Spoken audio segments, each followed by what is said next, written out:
Ah, Mr. Holmes and Dr. Watson, here you are. I'm very glad that you have come, but perhaps I should not have troubled you after all. And why is that? Lady Brackenstall has come to her senses, and she has given so clear an account of the affair that there is not much left for us to do. You remember that Lewisham gang of burglars? What, the three Randalls? Exactly. The father and two sons. It's their work. They stole a silver service, which is of great value. Sir Eustace Brackenstall is dead, then?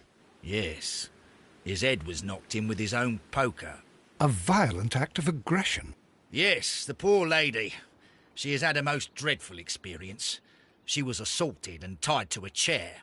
But I think that you would best see her and hear her account of the facts. She's in the morning room with her maid to raise her right. Where is the body of the deceased? In the dining room. We haven't touched anything. All right. I'm going to examine it. Very good, Watson.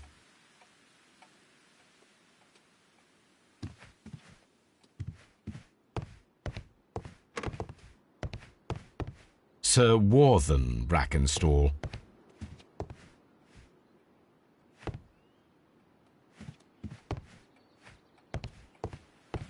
Lord Ramsay Brackenstall.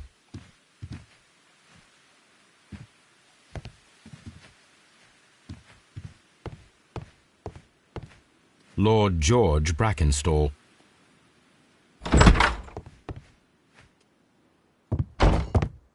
Ladies, allow me to introduce myself. My name is Sherlock Holmes. I'm assisting Inspector Lestrade in this investigation. Mr. Holmes, I am the wife of Sir Eustace Brackenstall. We were married only a year ago. I am sorry for your loss. Please accept my deepest condolences. I suppose that it is no use my attempting to conceal that our marriage has not been a happy one. I fear that all would tell you that, even if I were to attempt to deny it.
You mentioned that your marriage was not a happy one.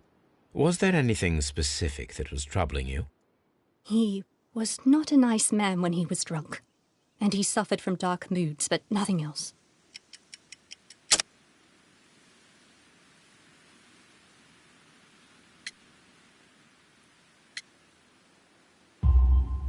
The bruises on your hands are at least 1 week old. Your husband caused those bruises? How do you... Yes, he did.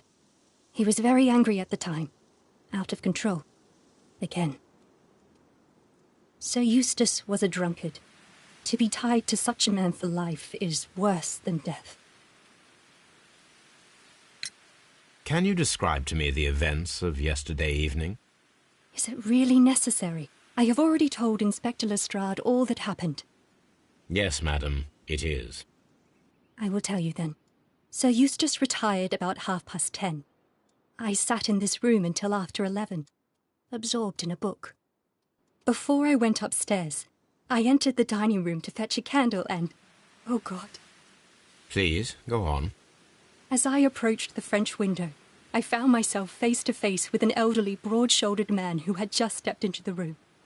Close behind the first man, I saw two others. One of them struck me a savage blow with his fist and felled me unconscious to the ground. And then? When I came to myself, I found that they had secured me tightly to a dining room chair. It was at that instant my unfortunate husband entered the room. He fought with the intruders? Yes, I think he had heard them, for he was holding his stick. But they were three, and he eventually succumbed. One of them, the elder one, struck him a terrible blow with the poker. I fainted once more. When I opened my eyes, they had withdrawn. Then my brave Teresa came to my assistance. Did these three villains steal anything? Yes, I found that they had taken the silver from the sideboard, but you can see for yourself in the dining room. Your ladyship?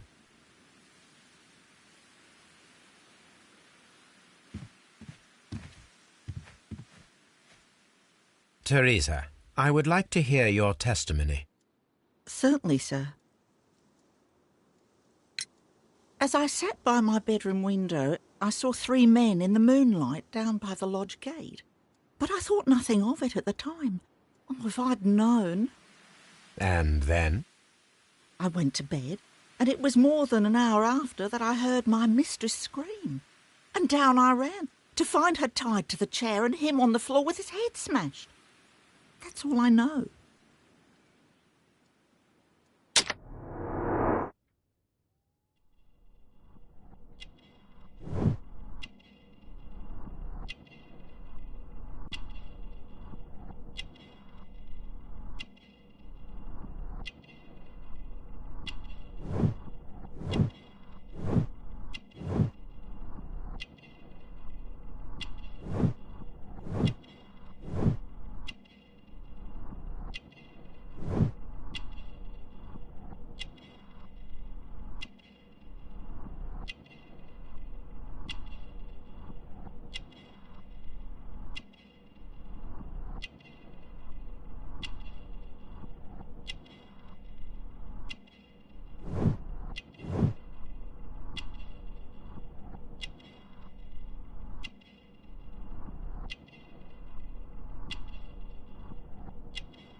The description of the Randall gang provided by Lady Brackenstall is identical to the one in the Times article.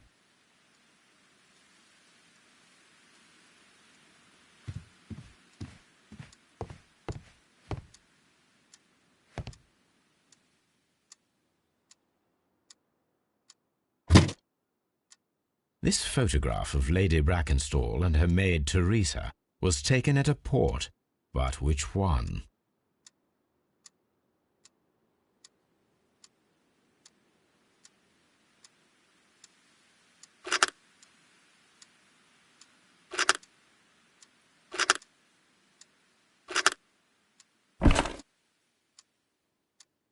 So the lady and her maid came from Australia a year and a half ago on this ship.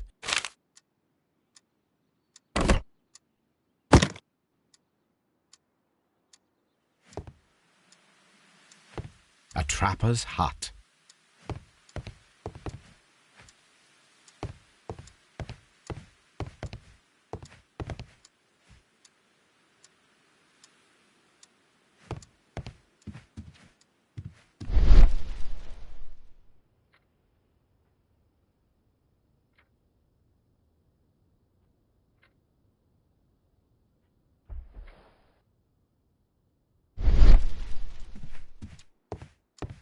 a trapper's hut.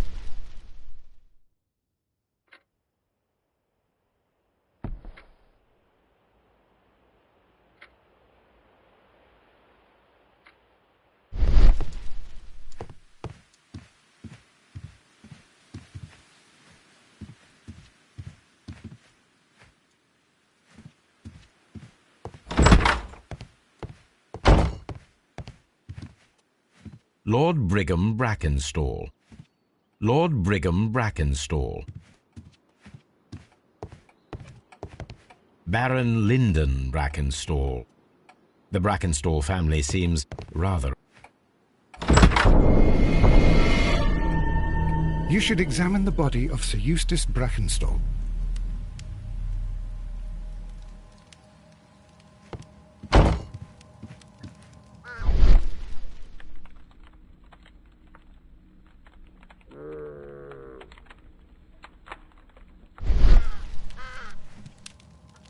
A fur trader's cabin. So, Watson, what have you learned from examining Sir Eustace's body? Well, I can confirm that the death was instant. Sir Eustace was facing his attacker when he received the blow to his head. There are no other apparent injuries.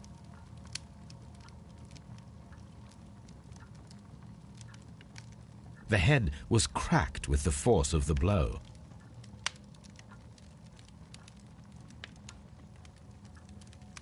That must be the murder weapon.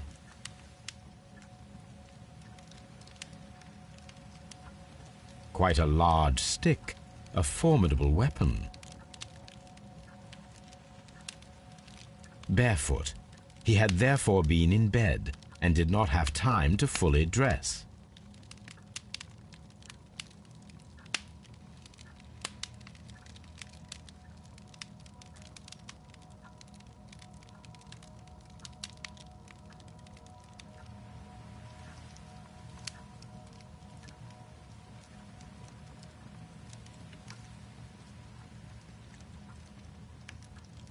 It is covered in blood. Sir Eustace might have struck his head upon it while falling from the blow. That is one possible explanation.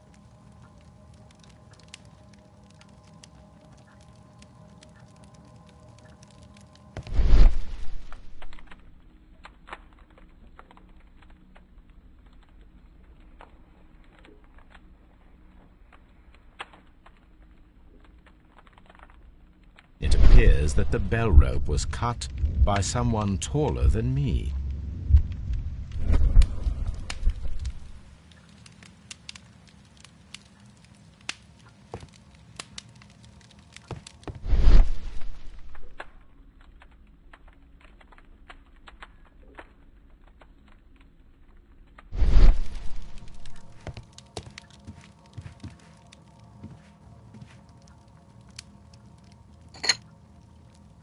This glass has some wine traces, but no visible beeswing.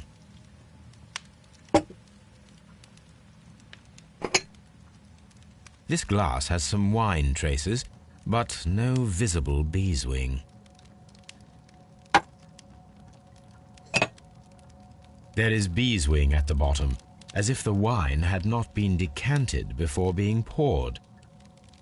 It is rather strange that only one of these glasses has dregs of beeswing inside it, while the other two are clear. A decanter standing next to the open bottle, an inseparable pair indeed. Chateau Calon Ségur, French wine, Grand Cru.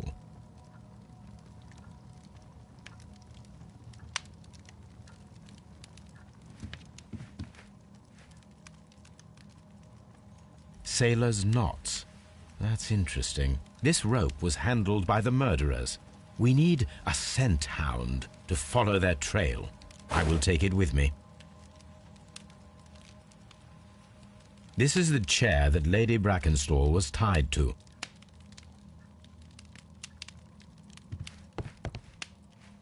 The hunting scene.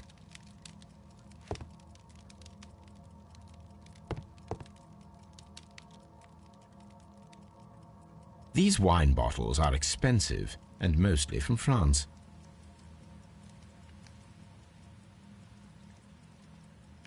This candlestick is valuable. It is interesting that it was not also stolen.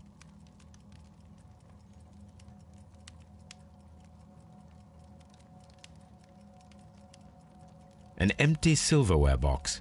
It appears that the intruders have stolen the contents.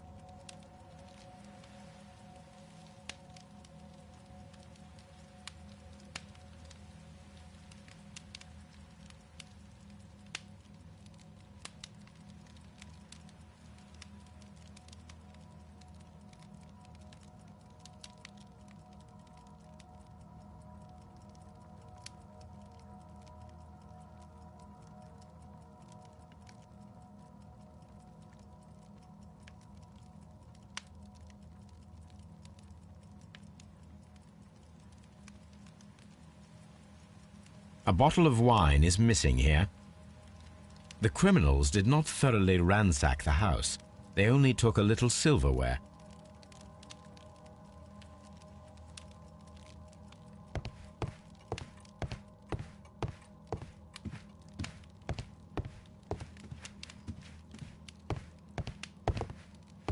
Antique hunting weapons. The hunting scene.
These scratches are most definitely made by the picture frame.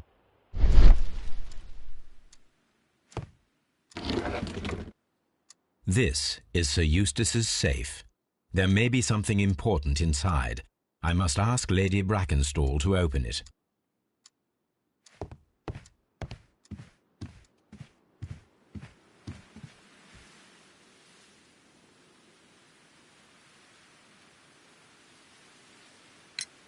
There are 3 glasses on the dining room table. I was wondering if... Oh, I forgot. When I came to myself the first time, each of them had a glass in his hand.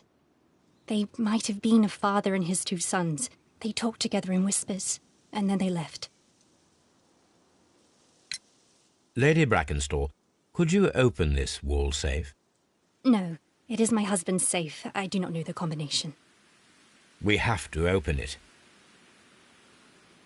Your ladyship?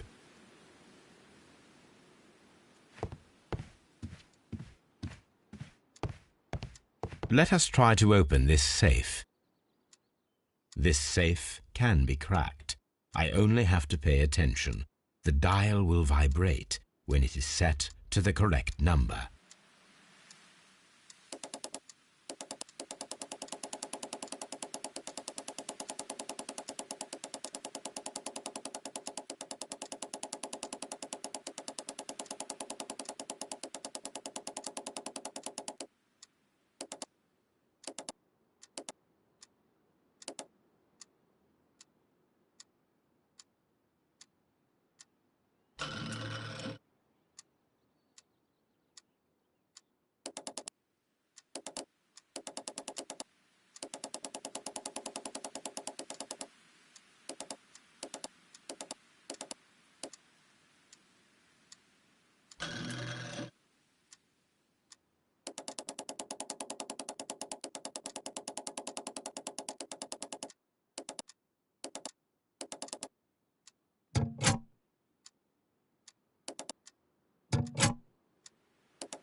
Antique coins, possibly of value, but they're scattered without care. It is common practice to keep one's valuables in a safe behind a painting. It should not really pose a challenge for a criminal.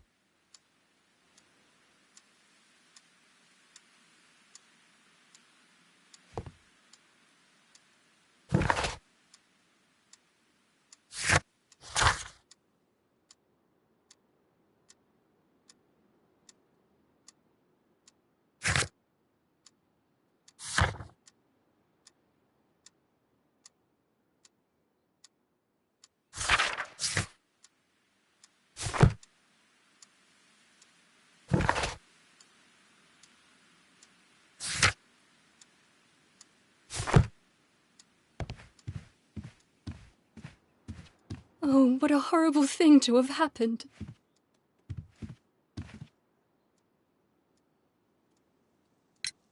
Sir Eustace's doctor speaks of his violent behaviour. Yes, Sir Eustace was an extremely violent man. A detestable human being, to be more precise. It is true that he once threw a decanter at me, and all because I dared to stand up to him in defence of my mistress. Sly devil.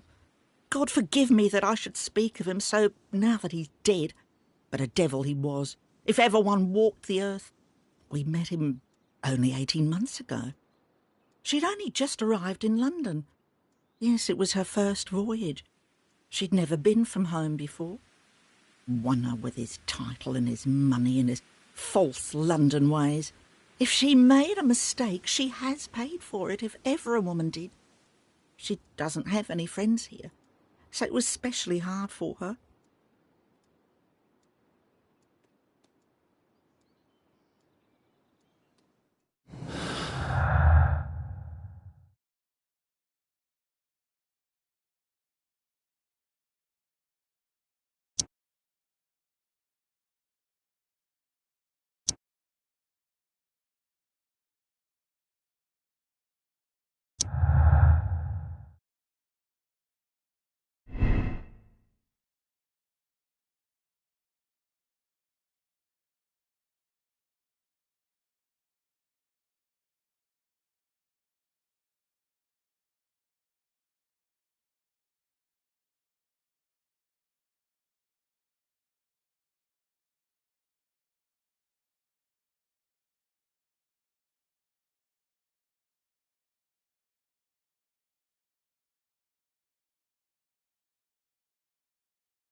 Let us see how the rope was cut.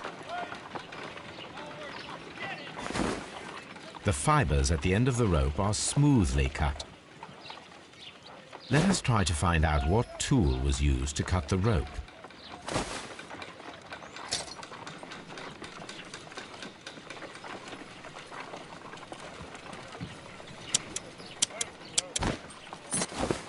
The fibers from this cut appear to be different.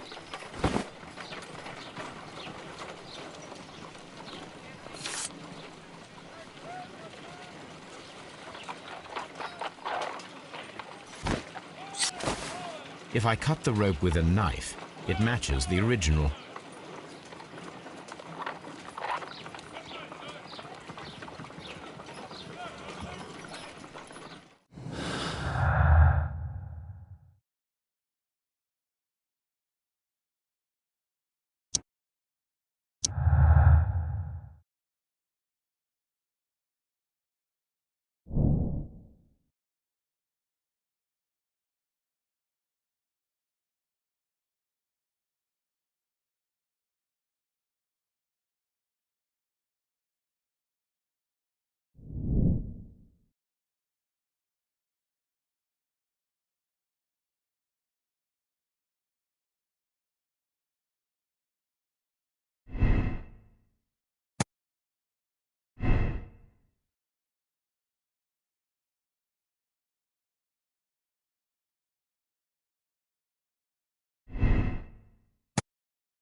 Come on, Toby.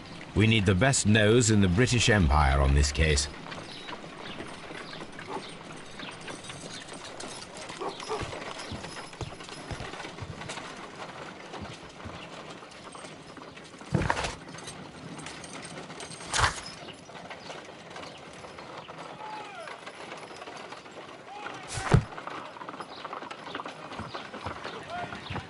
I agree with you, Toby, that Watson's shoe is preferable to Mrs. Hudson's cold cuts.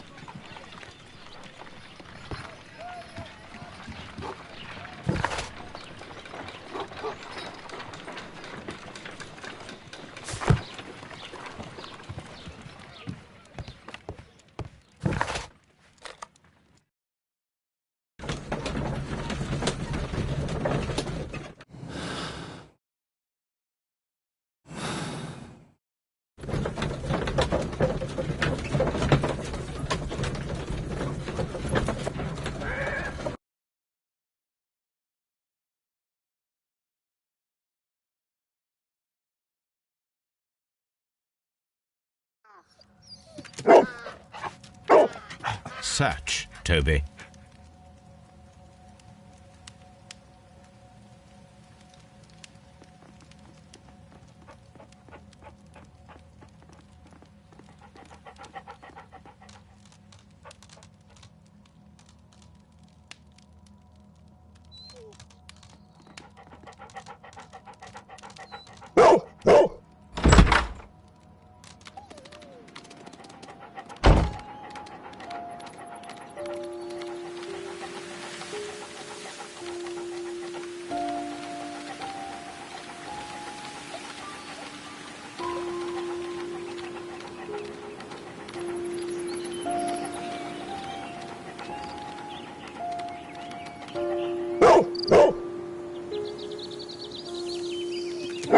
The intruders entered the shed for some reason when they were making off with the silverware.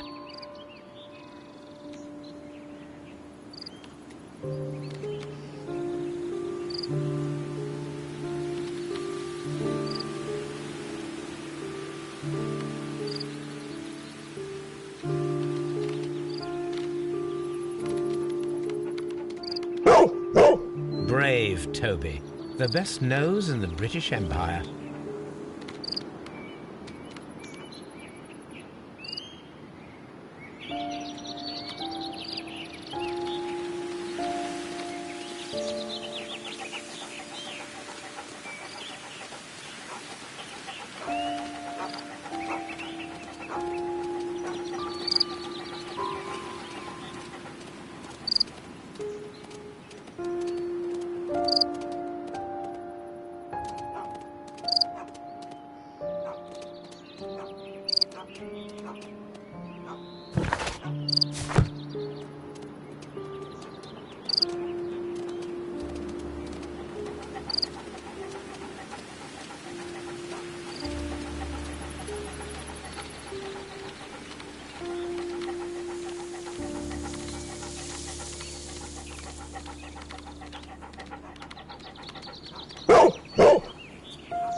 The scent leads to the well. I should check it.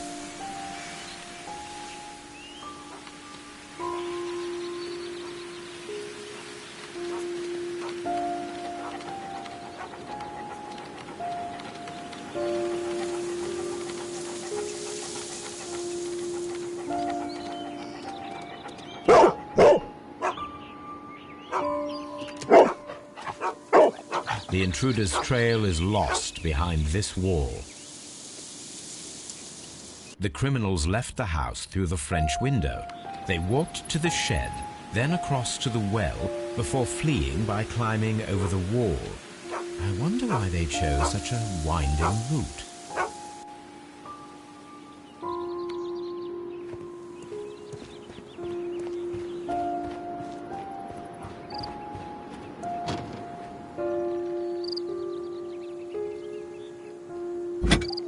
This hook might be useful.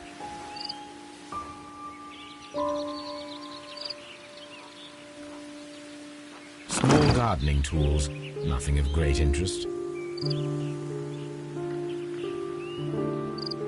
Bags of seed. Some empty bags were recently moved.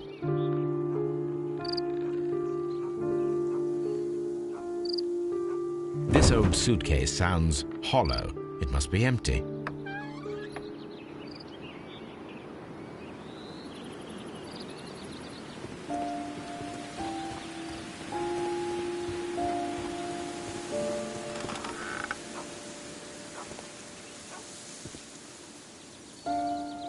There's something glittering at the bottom there, but how can I reach it?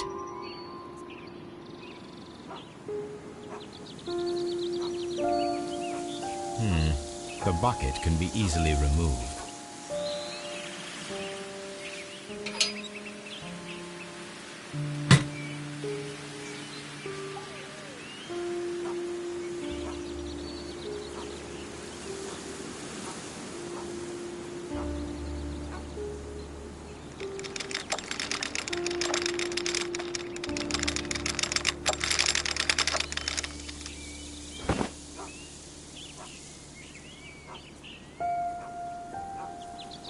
Silverware. This is hardly a coincidence.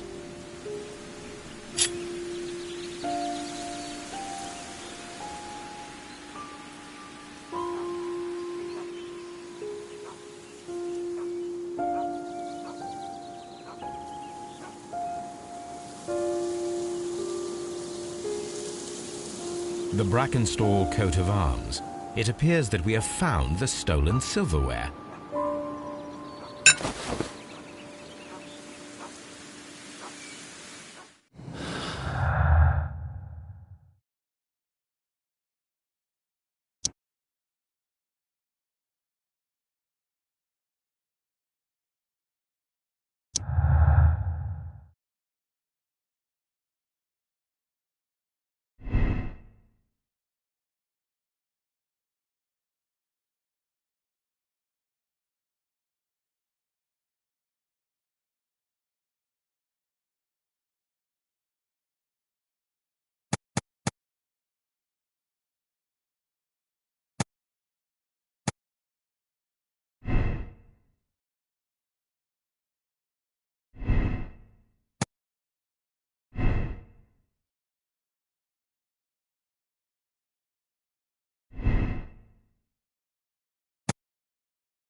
We found your silverware, Lady Brackenstall. It had not been taken very far. Is that true? I am very thankful to you, Mr. Holmes. Your ladyship?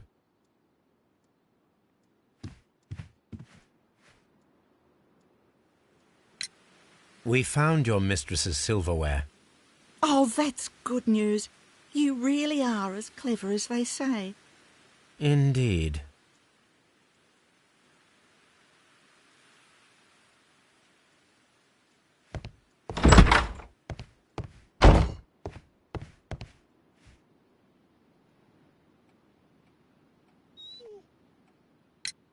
What do you know about Sir Eustace, Inspector? What was his reputation? A charming man when sober, but an absolute demon when he was drunk. In such moments he was apparently capable of anything. Why, once he splashed fuel on Lady Brackenstall's dog and set it alight. Another day he threw a decanter of wine at Miss Wright's head. The alcohol seemed to madden him. To the point that we were forced to intervene several times to avoid a scandal. Inspector, I have recovered the stolen silverware. You are a wizard, Mr. Holmes. And where is it? In the garden well. Excuse me? Unique, isn't it?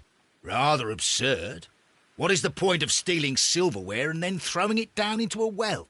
Perhaps it was used as a temporary hiding place, or simply the thieves wanted to get rid of it. It is up to us to solve this mystery.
Here it is.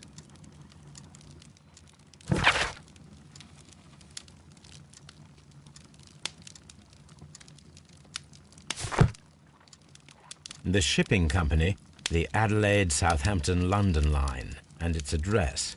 Interesting.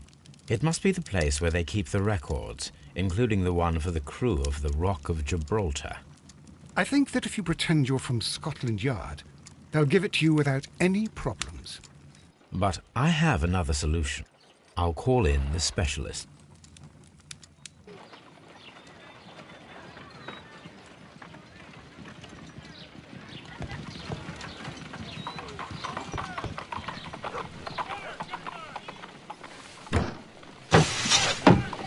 Wiggins, could you come upstairs, please?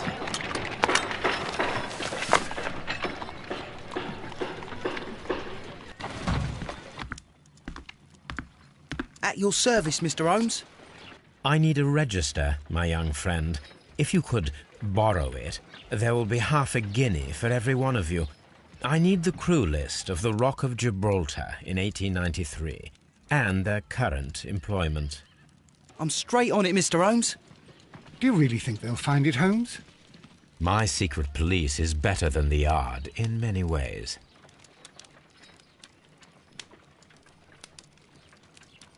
Here it is, Mr. Holmes. But we can't take it back. It's too risky. Put it on the table. I'll take care of it. Good work, young Wiggins.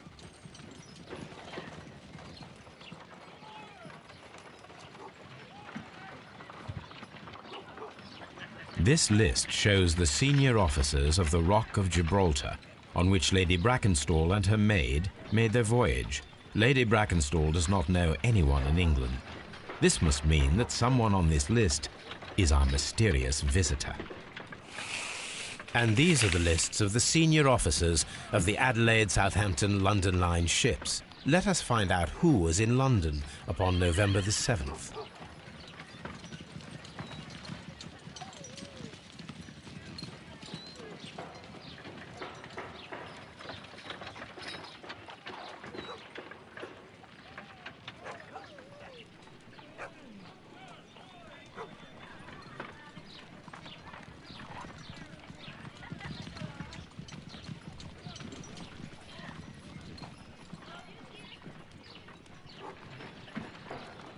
I do not think that this sailor has any connection to the case.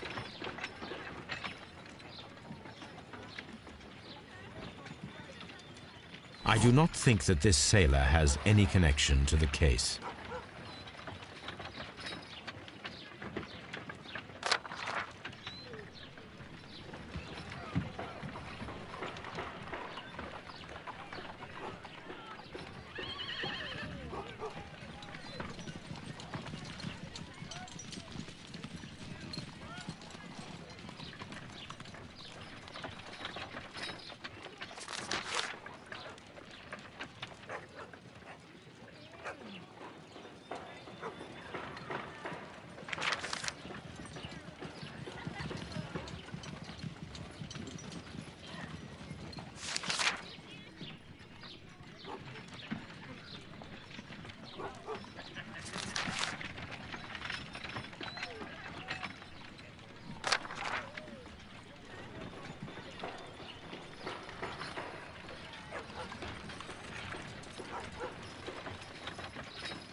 Mr. Jack Crocker was in London upon the date of the crime, and he is due to depart in 2 days.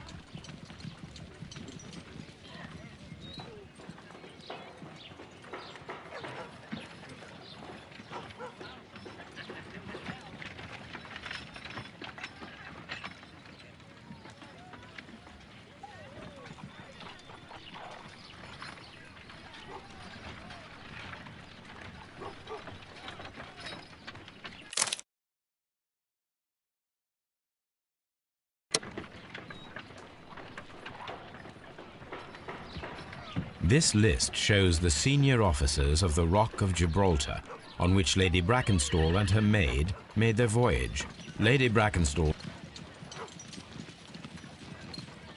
Mr. Jack Crocker, was in London upon the date of the crime, and he is due to depart in 2 days.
This officer is still at sea, therefore he cannot be involved.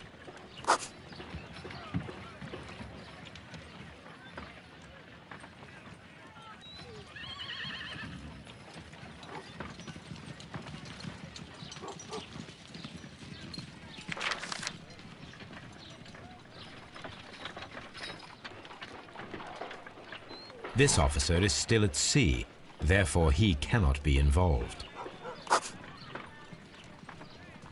This officer is still at sea, therefore he cannot be involved.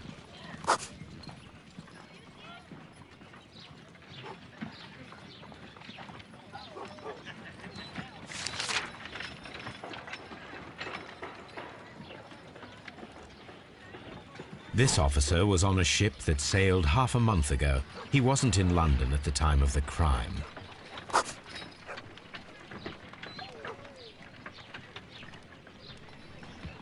This officer was on a ship that sailed half a month ago. He wasn't in London at the time of the crime.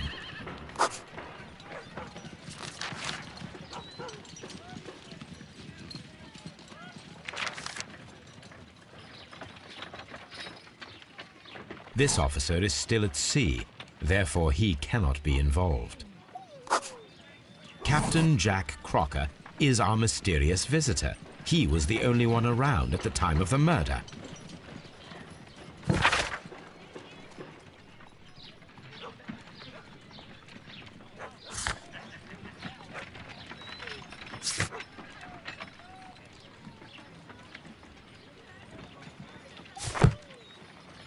This Crocker, do you think...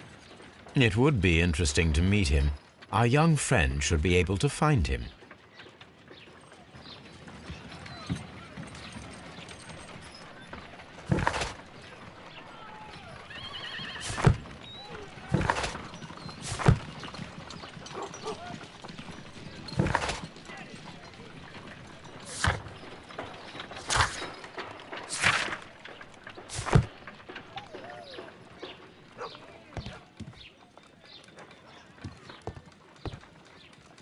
Wiggins, could you find a way to bring this Captain Crocker here to us? Here? Holmes, that could be dangerous. No problem, Mr. Holmes.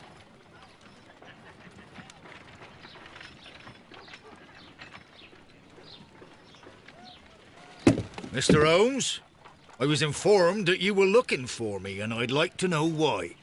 Yes, it is important that we talk. You will soon understand why.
You are acquainted with Lady Mary Brackenstall, are you not? Yes, I think I do remember her. From when I was first officer, but I still don't see... It seems your relationship went beyond that of mere passenger and first officer. How dare you? Indeed, how reckless a feeling is love, particularly if one is prepared to commit a murder in its name. Explain yourself this instant. You are aware that the murder made the headlines of the morning press. You read the newspaper report, but to your dismay, found it much fabricated. Once you learned that I wanted to see you, you came straight away. You needed to know what I had found. You... and what do you know? That evening, you were with Lady Brackenstall, despite the danger. I'm not afraid, Mr. Holmes.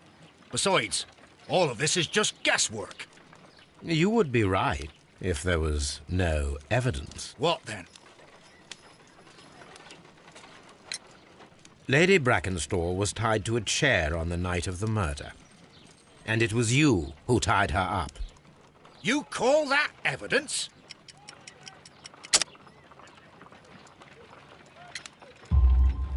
Yes, as she was tied with a sailor's knot. Your handiwork. So, it's a sailor who's done it. That proves nothing, Mr. Holmes. I'm not the only sailor in London right now. Your theory is flawed, anyway. On the night of the murder, I was aboard the Sharp. I was supervising the repair of a porthole. At night? It was an emergency. There was a leak. You can ask the ship's carpenter. He can confirm. I'm sure that he can. Perfect. In that case, we have nothing more to talk about. Good evening, gentlemen. Holmes, what should we do now? Would you like to check his alibi? No. There is no doubt that these men will testify in his favor, and there will be no way to check. So, what then? So, we must work with what we have. We have all the puzzle pieces. Now I understand why you dissected the bell rope.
Please leave my Mary alone.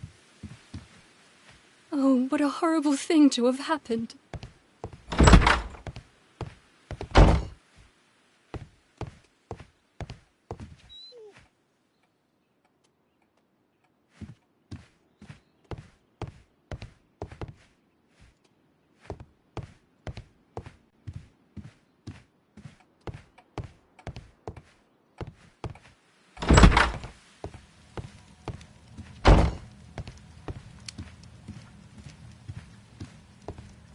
This door leads to the upstairs bedrooms. Apparently the criminals did not venture there.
Wiggins, could you ask Mr. Crocker to come here again, please? Right away.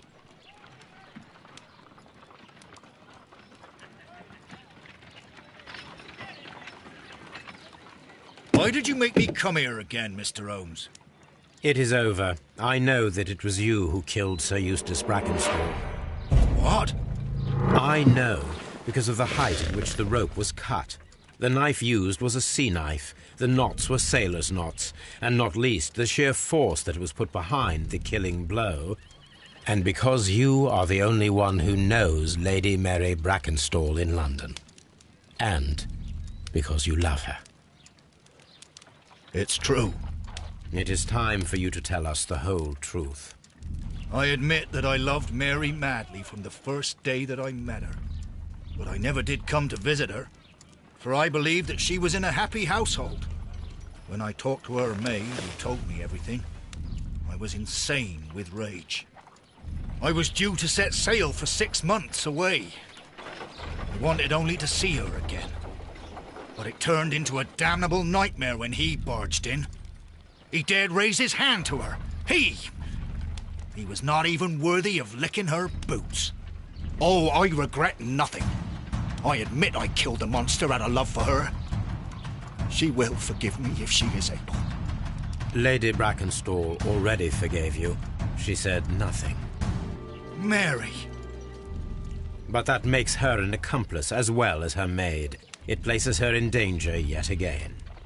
Mr. Holmes. You would not have managed to protect her. Till I die, do you hear me?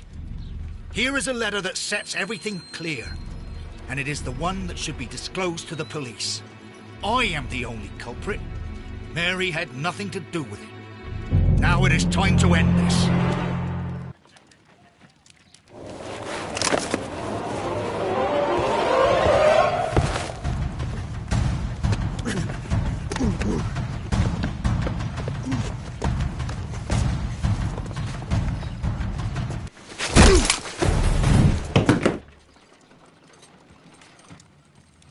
You should have let me die. How can I live if Mary suffers? I am sorry, Captain Crocker, but there has been quite enough death in this case. Inspector, I give you Sir Eustace's killer. He tried his best to perform his own justice. Well, I'm not surprised. Yes, it was me. I confess. Here is a piece of evidence that can be used in court. Perfect. A case that went smoothly for once.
Holmes, for heaven's sake, whatever's going on? Oh, hello, Watson. You're early. Did you kill all of your patients? What? Holmes, where have all these wretched bees come from? I increased the temperature of the room so as to prevent them from hibernating. I needed to take a sample of honey. But it worked, Watson. We will have honey all year round. Ridiculous and dangerous. They're domestic bees, Apis mellifera, such industrious workers. Anyway, Watson, I am sorry, but I must leave you. I'm in rather a hurry. You have a new case? Yes, but nothing as thrilling as this experiment, a theft of plants at the Royal Botanic Gardens in Kew. I'm helping a minister who's an old friend of mine. You can join me if you like. Well, I'll admit that I'd far rather accompany you than remain alone here with these workers of yours. Besides, you'll need a helping hand with the flowers you're intending to bring back. Watson, however did you guess? For the great Sherlock Holmes to bother with the theft of plants. Come on, admit that you're planning to spoil your little bees with some rare pollens.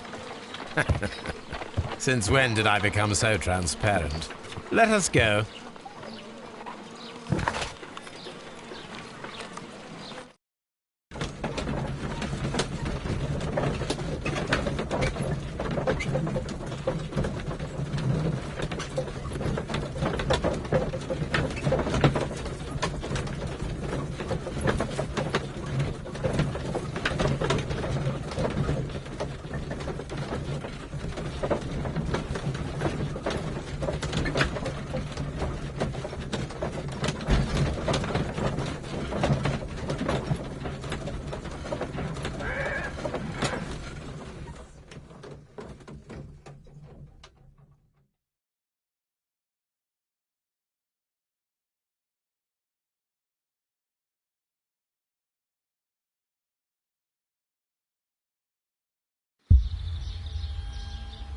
Well, Holmes, here we are at the Royal Botanic Gardens.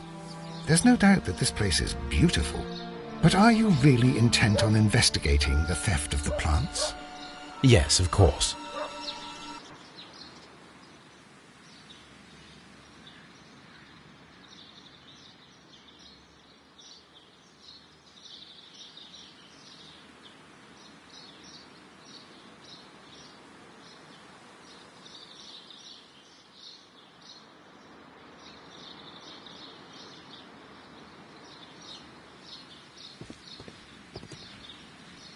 Don't touch anything else, is that clear?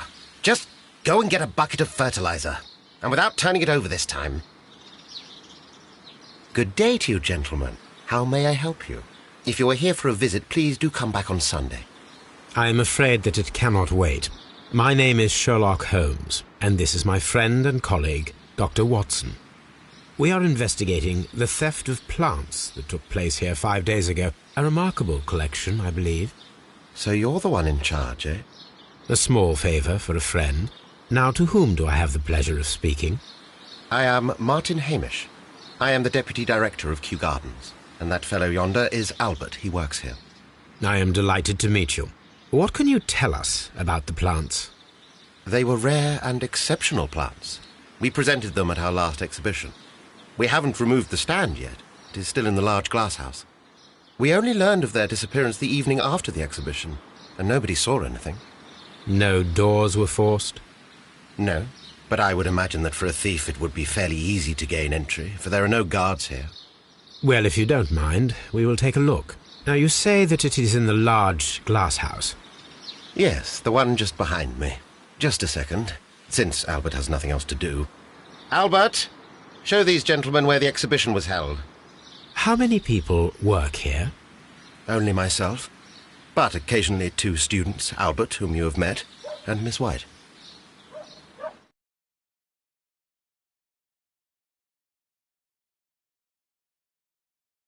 Here it is.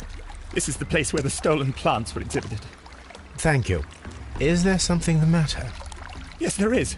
All right, the plants were valuable and rare, but it seems to me that the tragedy that took place here only 2 days ago has been entirely forgotten already. What tragedy are you referring to? My The director of Kew Gardens, Mr. Montague Dunn, he died here just 2 days ago. We're very sorry. We were not aware. The two of you were good friends? He was my father. Oh dear. Our condolences. We should not be troubling you. Please do excuse us for the intrusion. You say that he died here, in the large glass house? Holmes? Yes, just here, near the door to the Colonial Collection. He suffered a heart attack. Just like that. So suddenly. It was terrible. Excuse me, gentlemen, but I cannot remain here. If you need me, I'll be in the reserve. That's the room next to the front of the large greenhouse. Of course, we understand.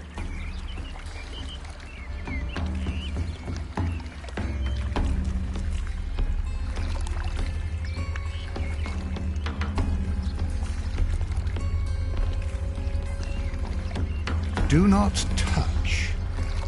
The plants were here. All of them were stolen.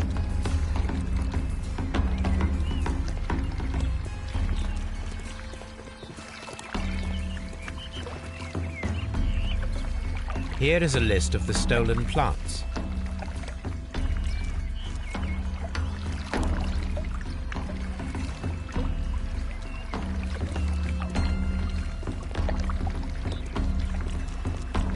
What should we do next, Holmes?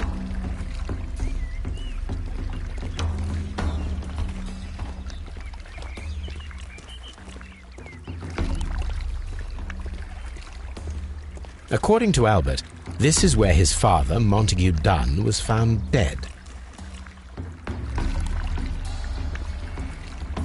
This sign is broken. Something heavy was dropped upon it.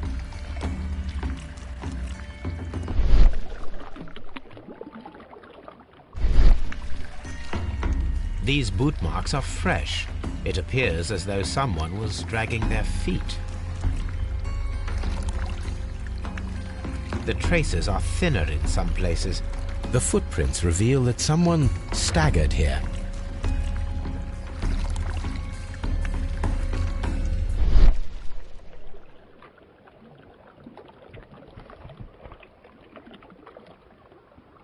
Soil. It should have come from a flower pot. The soil on the side of this flower shelf is the same as that on the ground.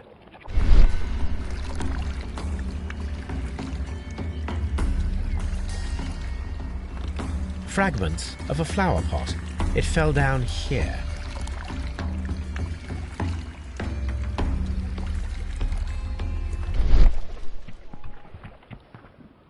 The door was smashed at shoulder height. This door handle is new. It was recently changed.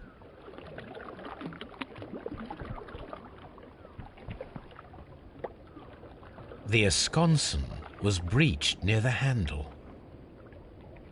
The door was forced from the inside of the Colonial Collection room. The handle was changed afterwards. I think we need to inspect the Colonial Collection room.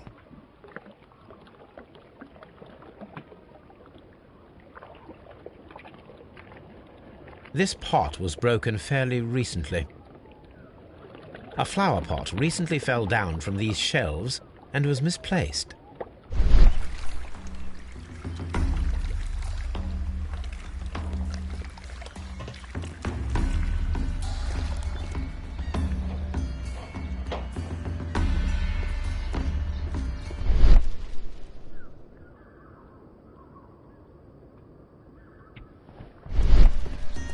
Very strange. Half of the Colonial Collection is absent. The smell is strong. It is a detergent. The smell.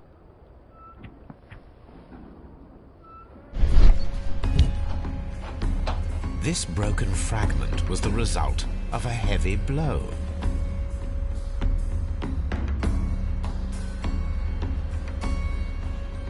A fragment of marble, most likely chipped from a statue or sculpture.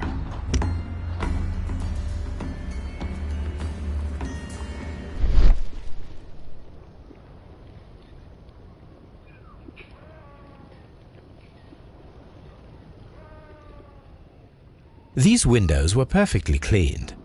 Part of this greenhouse was emptied and thoroughly cleaned.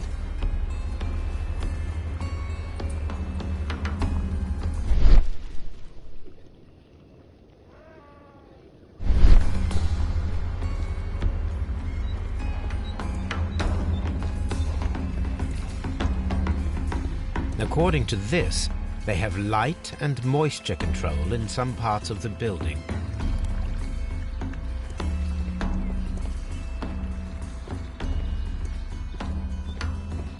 These plants come from all the territories of the British Empire.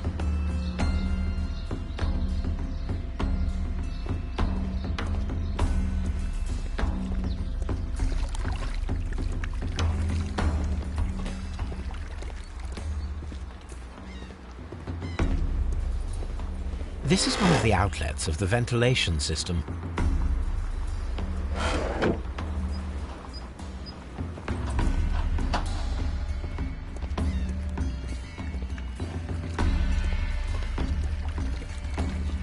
What should we do next, Holmes?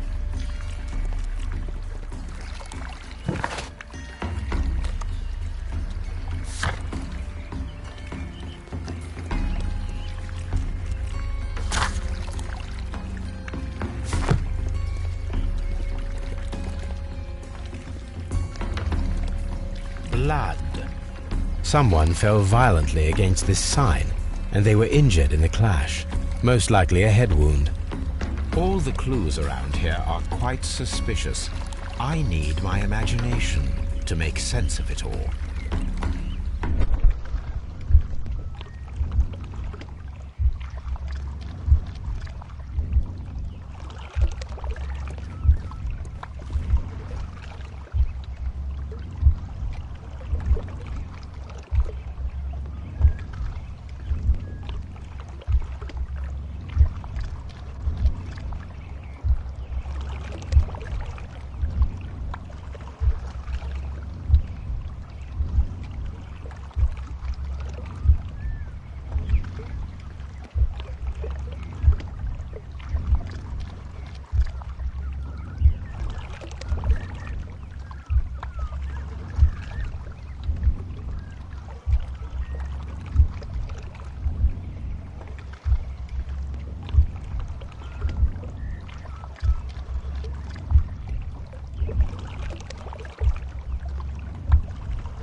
This reconstruction reveals a disturbing fact.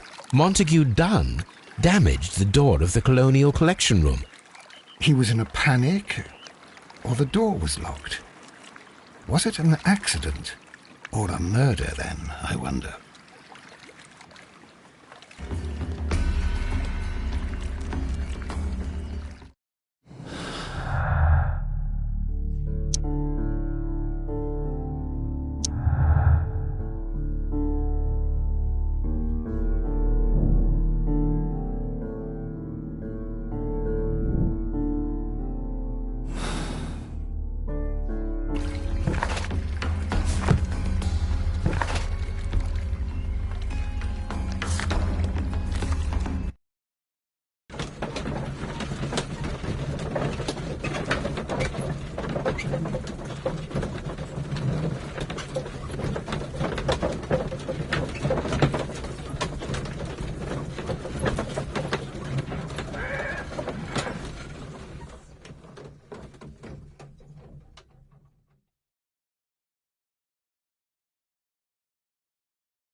I asked Inspector Lestrade to take Montague Dunn's body to Scotland Yard. It's ready for autopsy, then.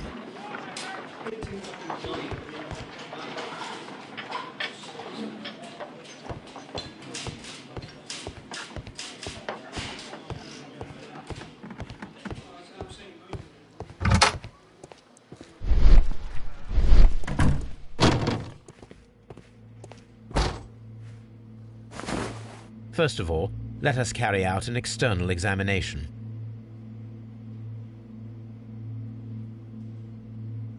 No redness, stings, or bruises. There are no suspicious marks upon the chest. Let us finish our external examination so that we can proceed with the autopsy.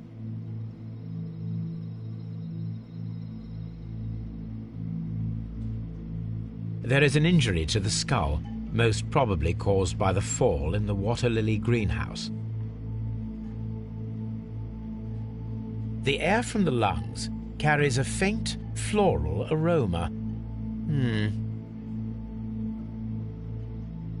The vessels and the pupil of the eye appear quite normal.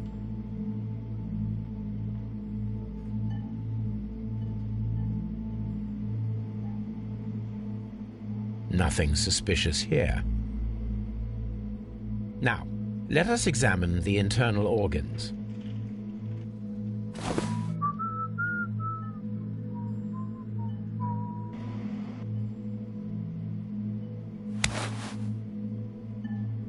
The heart's blood vessels show no pathological signs.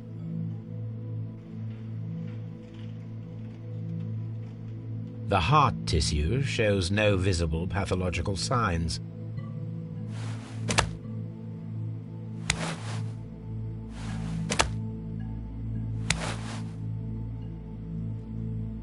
The liver is enlarged.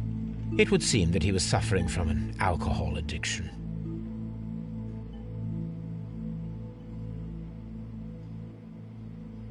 The liver tissue is brown. There are no visible pathological signs.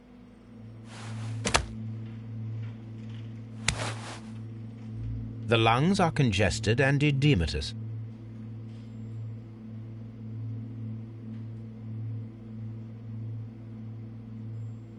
The tissue on the inferior lobe of the right lung is damaged, most probably caused by toxins from an unknown plant.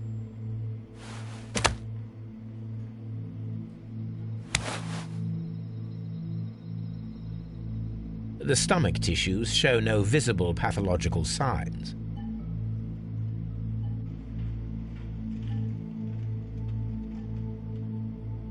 There is a small amount of content. It appears that he breakfasted lightly, only a short while before his death.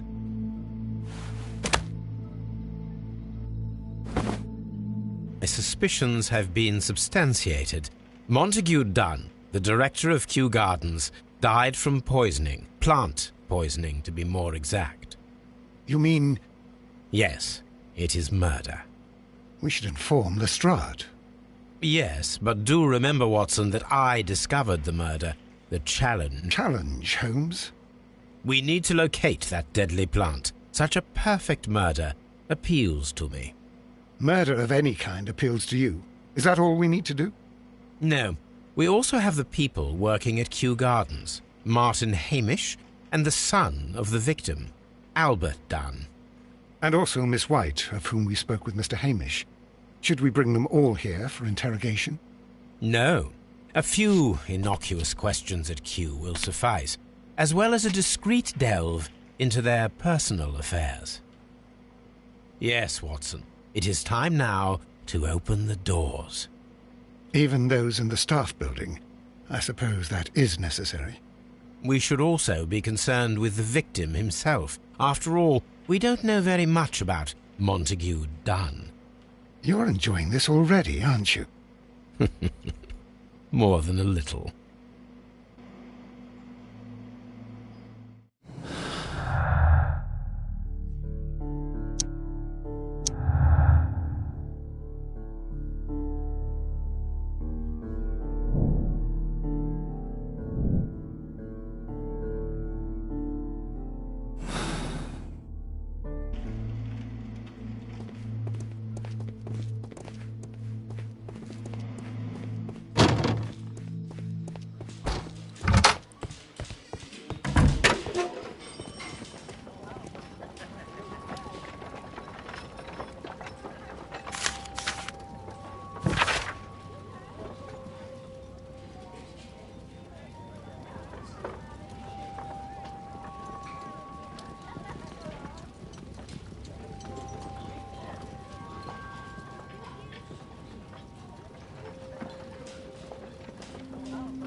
A beautiful feather pen of a good make.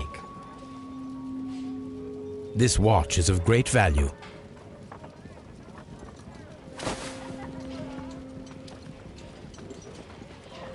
A membership card for the London Crest Club.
Here it is.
Albert told us about the tragic death of Mr. Dunn, the late director of Kew Gardens.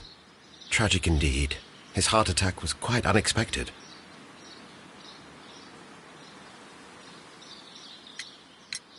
As deputy director, how was your relationship with Montague Dunn? To be honest with you, Mr. Holmes, it could have been better. You see, every Tuesday he would carry out his inspection of the gardens, but it was solely to make an impression, great pretense that he cared at all. He would give out absurd orders, ignoring anyone else's opinion. He would then disappear for the rest of the week. He was what some might call a man of action. I'd say rather he was overzealous and chaotic. So after all, it was no wonder, perhaps, that he ended up like that, if you take into consideration his kind of lifestyle. You mentioned that Mr. Dunn led a particular lifestyle. Well, it's no secret that he enjoyed, celebrating, shall we say? He was a member of the London Smart Set. He was famous for it. That and... And? He had an eye for the ladies, to put it mildly, Mr. Holmes.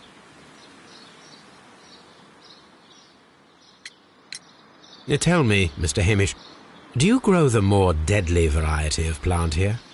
You mean insectivorous? Yes, but nothing larger than that. Mr. Hamish, can you explain to us what happened to the colonial collection? It seems somewhat depleted. But, most likely maintenance work, tidying up. You're not sure, then? But you're the deputy director. Well, I am busy. I cannot be everywhere at once. Thank you, Mr. Hamish. We shall continue our investigation.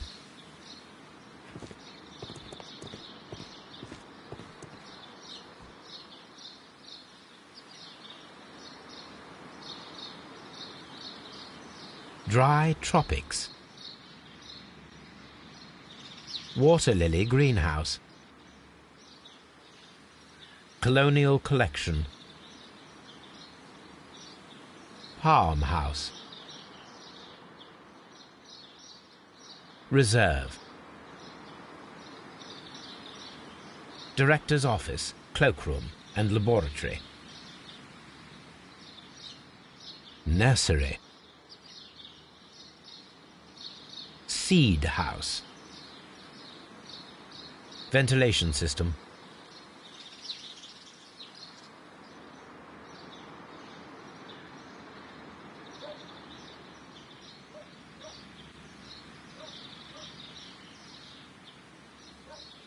A map of Kew Gardens.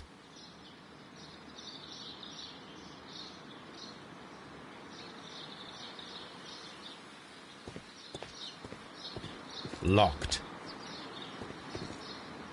Locked.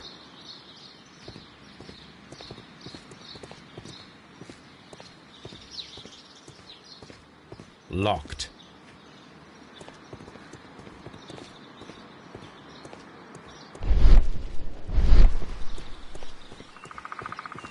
Locked. Nursery.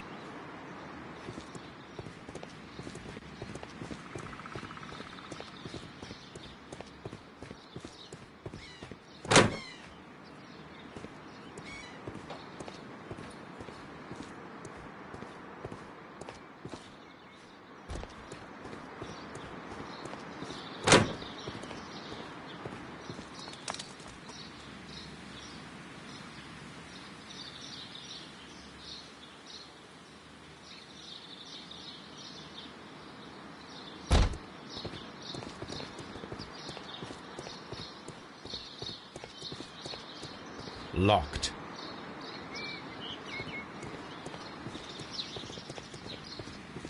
Locked.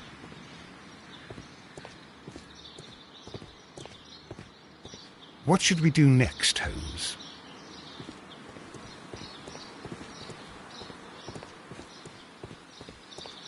There is a smell of burning.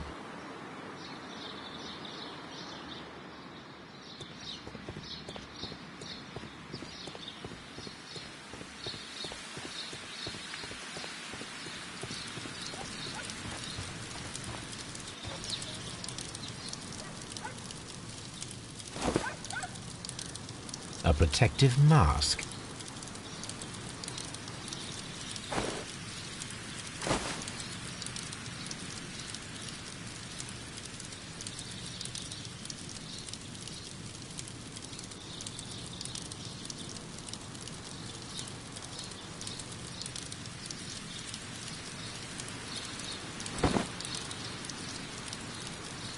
The remains of a picture frame.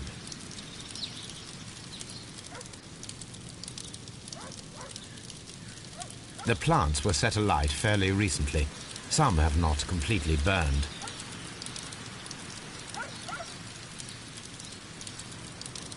A door handle? Why would anyone throw such a thing in the fire? The door handle to the colonial collection and that of the fireplace are made of the same material. A broom handle was half burned.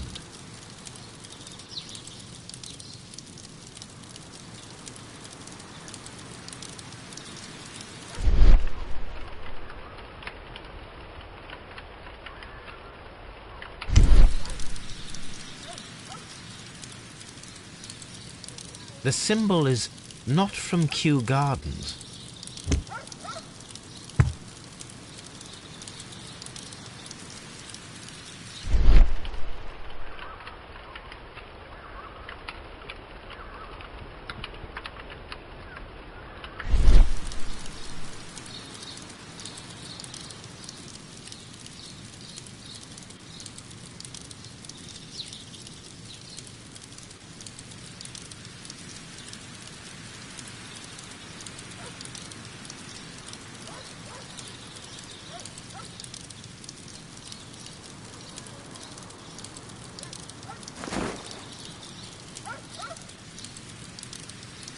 Someone set it alight, but it did not burn.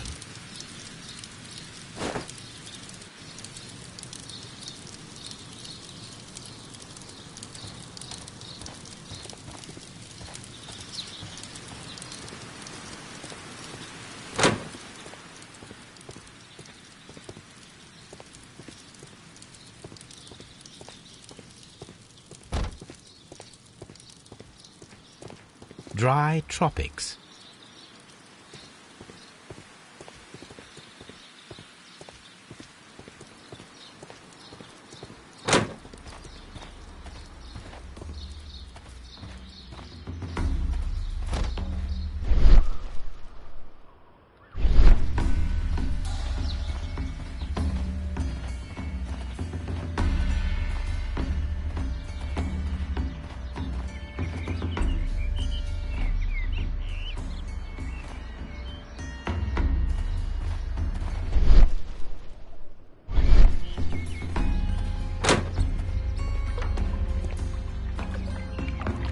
What should we do next, Holmes?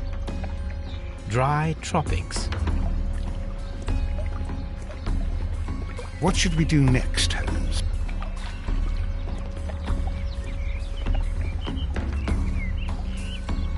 According to this, they have light and moisture control in some parts of the building.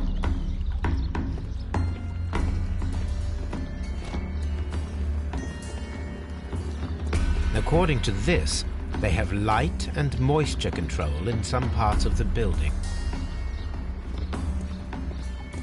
Water lily greenhouse.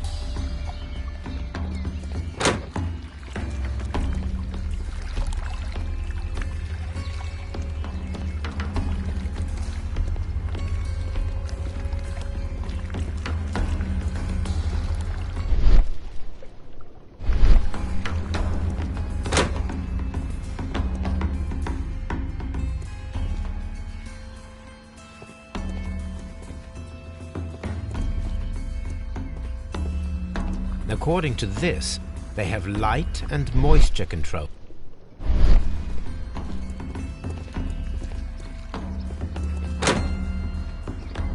According to this, they have...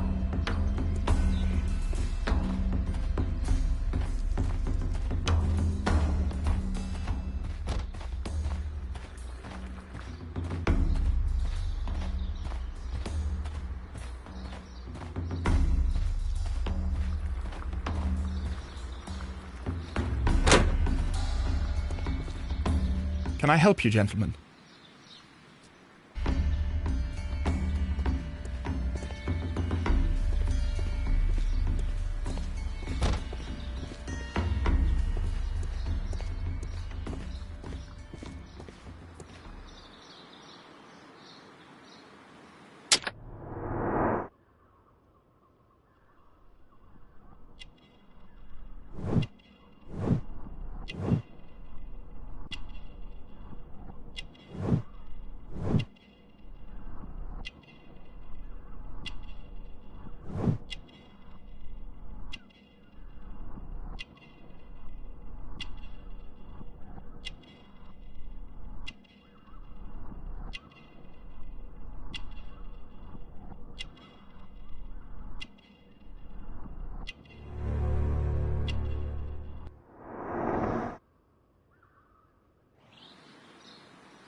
Do you hold the keys to all of these locked doors?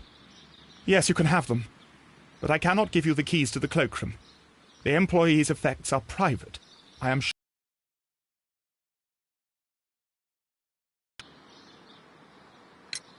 We noticed that a part of the colonial collection has been cleared. Ah. At the moment, I'm just dealing with the storage room. I don't know much about the other rooms.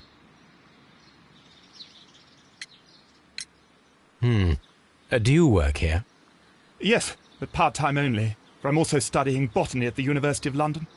You're following in your father's footsteps, then. That is commendable. Well, even if botany is not my strongest suit, there are people who say that I could be a good manager. I imagine that your relationship with your father may have been a strained one. Yes. I cannot say that he was a kind man, for he never listened to me at all. He forced me to work here. But now, after his death, I've been pondering it over. Perhaps he wasn't so wrong about me after all. I have to follow his path, and I have to manage Kew Gardens, and I can do it. I can be as good as any other who works here. Who is Miss Margaret White? Ah, she is the young lady who studies with me. She visits here sometimes to help out with the greenhouses. In fact, she should be here today. She wanted to work at the seed house. That's the small greenhouse across from the large glass house. Would you please tell us about Martin Hamish, the deputy director? Well, I have to tell you that Mr. Hamish is not and has never been the deputy director of Kew Gardens. My father would not have tolerated it. Indeed? That is most interesting. He told us that he was. Yes, because he believes that the management should be passed down to him now that my father is dead. But in actual fact, Mr. Hamish only has the honour of being the garden's longest-serving employee. In fact, if we are to think logically at all, it should be me who takes over the management of Kew Gardens. Do you not have a good relationship with Mr. Hamish? I suppose so. But we have very little in common. Mr. Hamish loves his plants and Kew Gardens, and I cannot say that I share his passion. I see. And how was his relationship with your father? Oh, he hated my father. It was obvious. He would be furious whenever my father boasted of Kew Gardens in the newspapers or at conferences.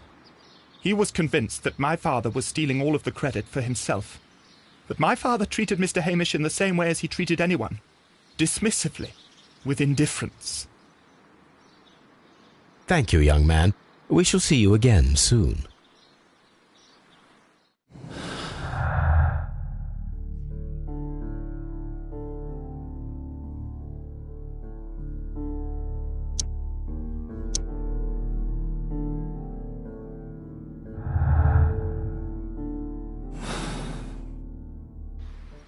Farmhouse.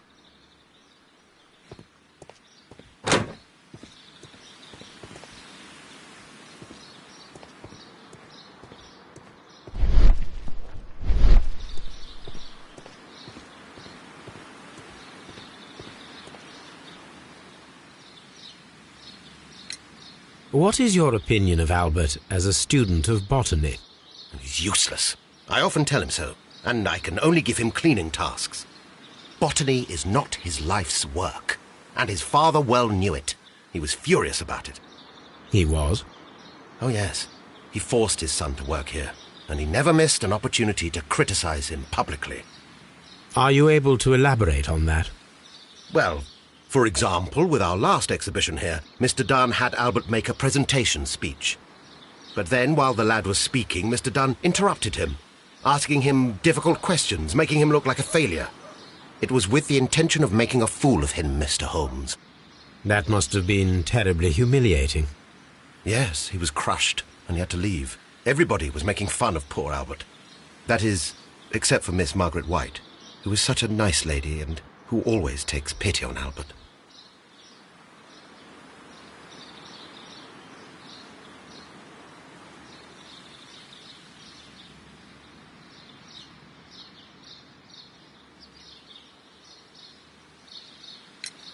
You mentioned a Miss White. Would you tell us more about her? She is a student who works here part-time. She is quite charming indeed. She possesses a great talent for botany. You should take a look at some of her experiments that she carried out in the laboratory. Ah, if only she were not so naive. Why naive? The way she used to flutter around Mr. Montague Dunn. And he couldn't help but be flattered by all her attention. How could an intelligent woman such as Miss White not see through his game? I can only scratch my head and wonder. Thank you, Mr. Hamish. We shall continue our investigation.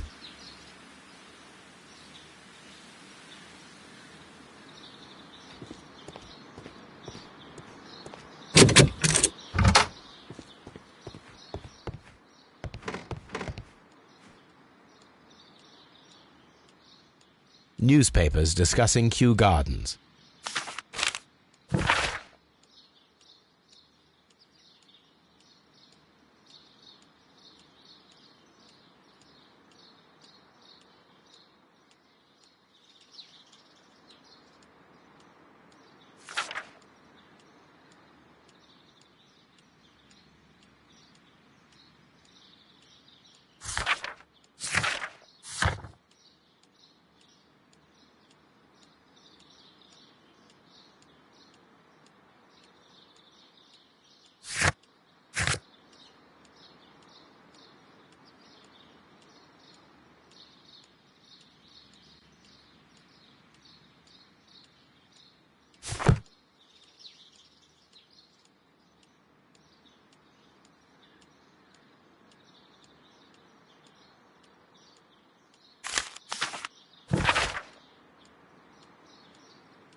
A photograph of Montague Dunn and Reynold Hamish.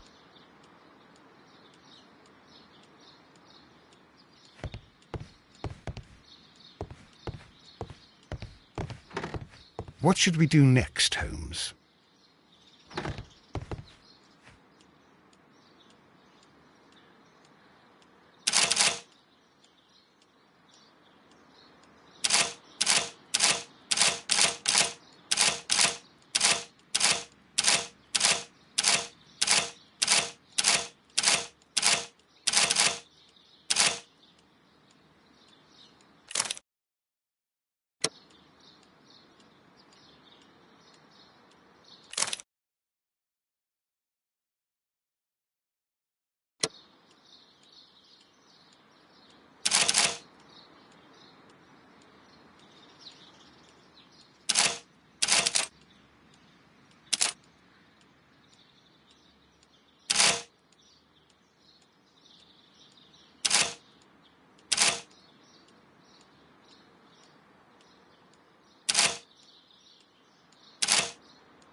I suggest that we don't tell Miss Margaret White about this document.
There was a bottle here. It left behind a trace of the substance that pervaded the laboratory. Several drops of the substance were spilled. Someone carried this bottle around. Several drops of the substance were spilled. Someone carried this bottle around. Gold dust? Good heavens. What's it doing here? The gold is almost immune to chemical attacks, so it may be a valuable auxiliary for various experiments.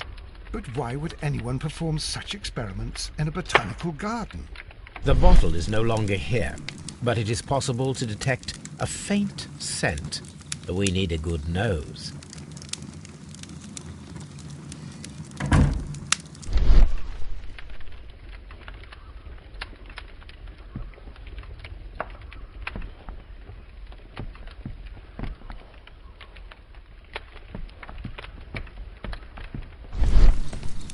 Locked. Holmes, Albert Dunn didn't give us the key to this door. It does not matter. We will open it.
Open.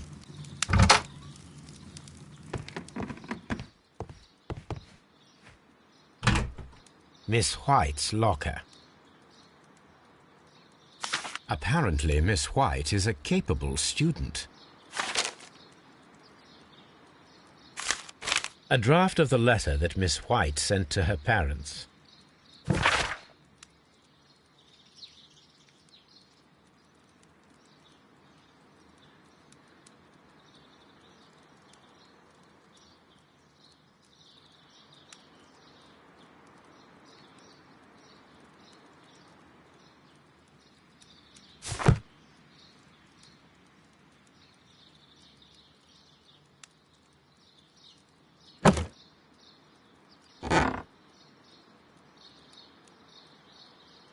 These jewels must be worth a small fortune. A vanity purse. It is of high quality.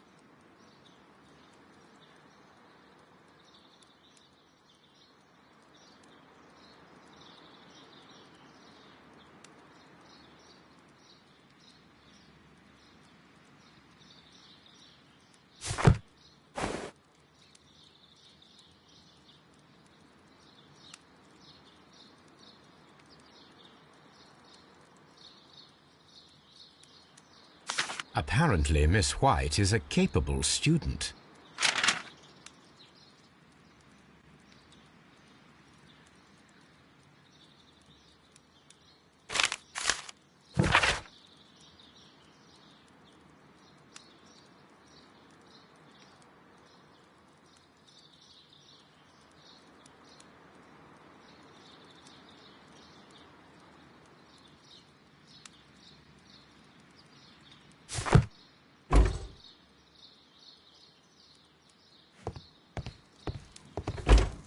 Martin Hamish's locker. A review on rare and exotic plants. Martin Hamish has written several pieces.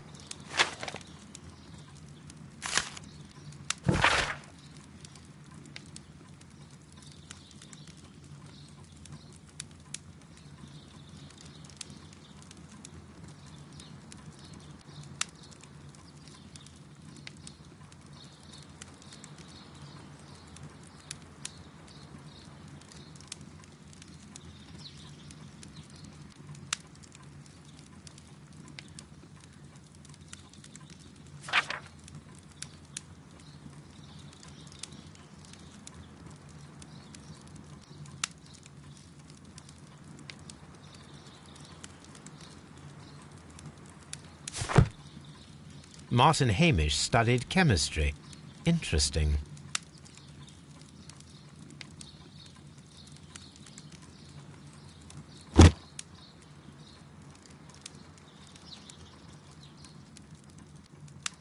Father and I, Kew Gardens.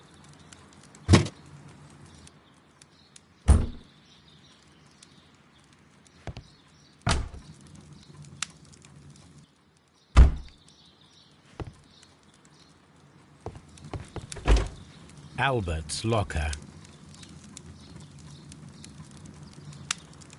Specialist articles on shipyards and ship construction. Albert Dunn has a great passion for shipbuilding and the sea. A rejection letter from the British Royal Naval College.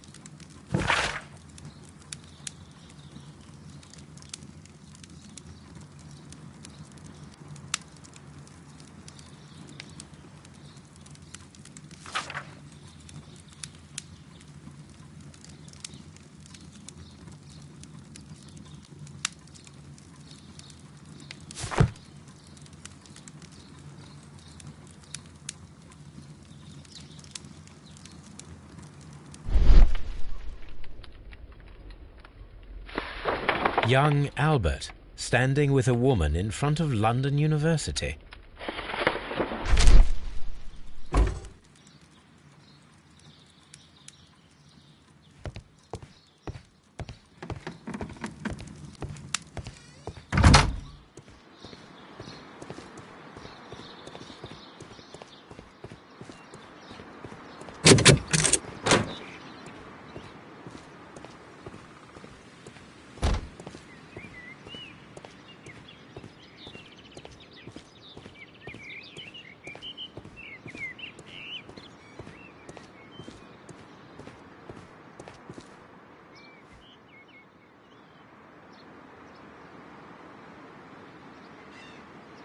A thesis written by Martin Hamish.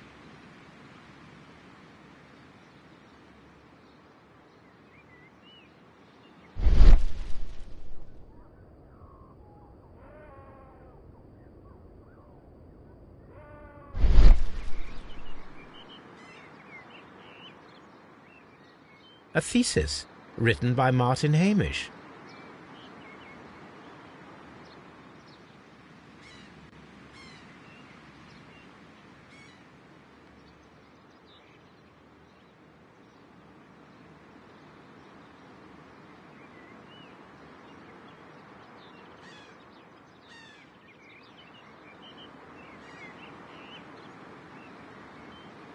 A glasses case. It is empty. This area serves as Martin Hamish's office.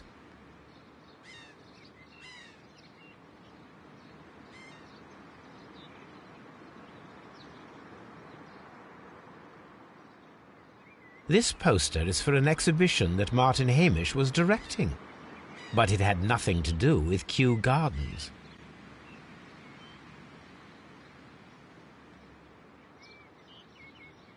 This certificate belongs to Martin Hamish. He won a horticultural competition.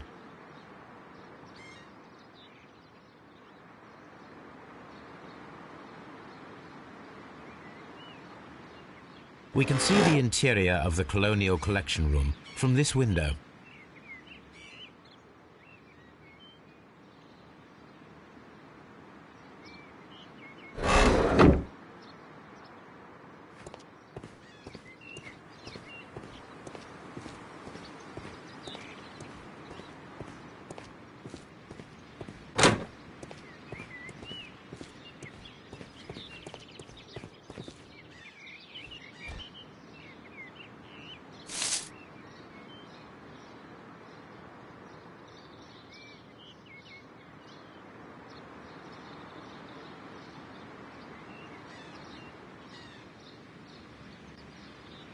I am curious if the marble that we found... Here it is. The marble fragment that we found in the Colonial Collection Room is what they have in common. It is a bust of Montague Dunn.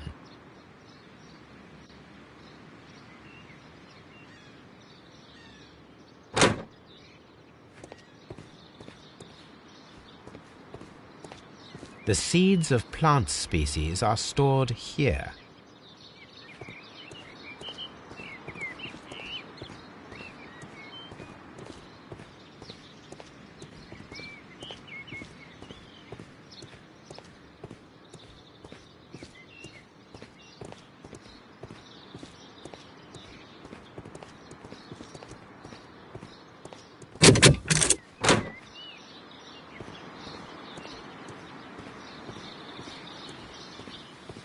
Open.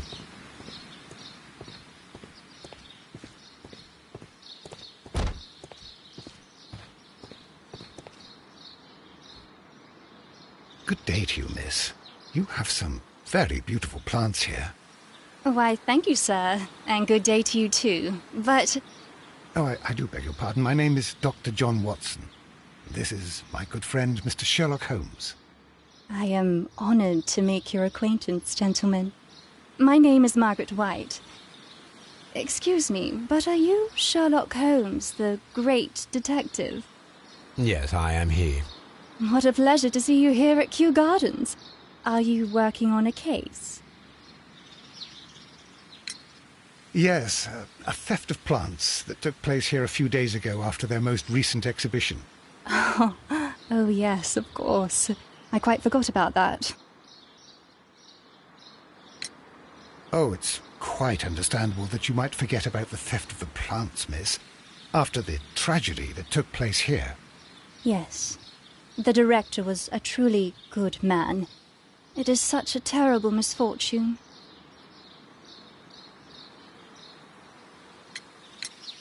Do you work here? Part-time only. I am a biology student at the London University. I attend the same classes as the son of Mr. Montague Dunn. That is how I found my chance to work here for part of my thesis, you see. It is a great honour.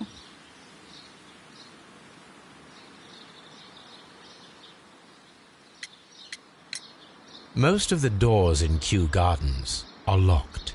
Do you have a key to this room? Oh, yes. Albert gave me a set of duplicate keys. He agreed I might carry out my studies without disturbing him. It is only temporary.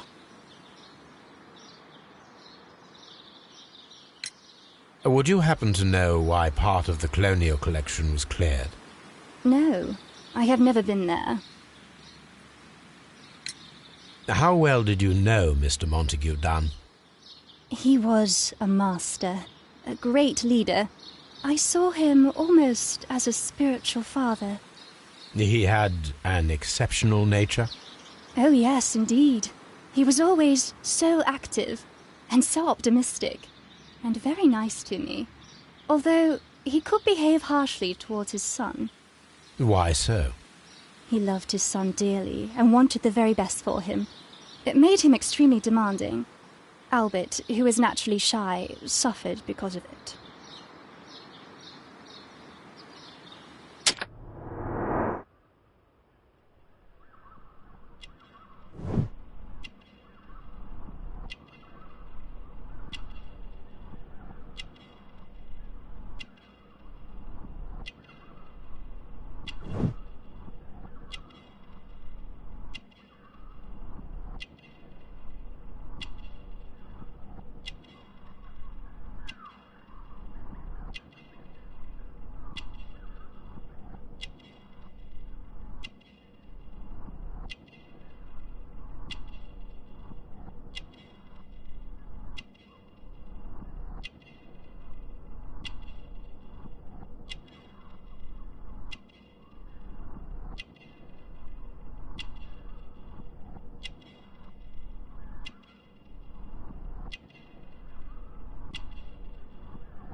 Thank you, miss. None of the 3 people who work at Kew Gardens know why half of the colonial collection was cleared. So, someone is lying. It is obvious.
Here it is. The Divine Syndicate is not a supplier to Kew Gardens. Besides, there is no address here.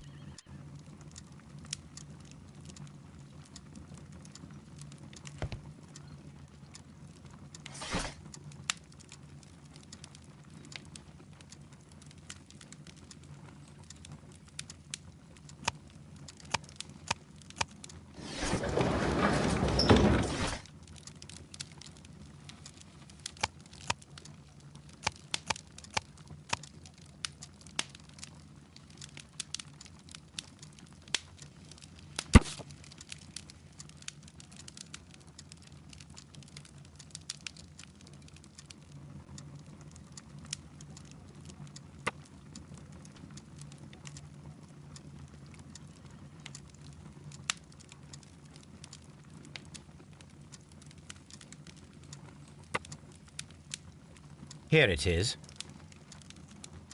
And here is the Divine Syndicate's address. Perfect. It is time to find out what they have against Montague Dunn.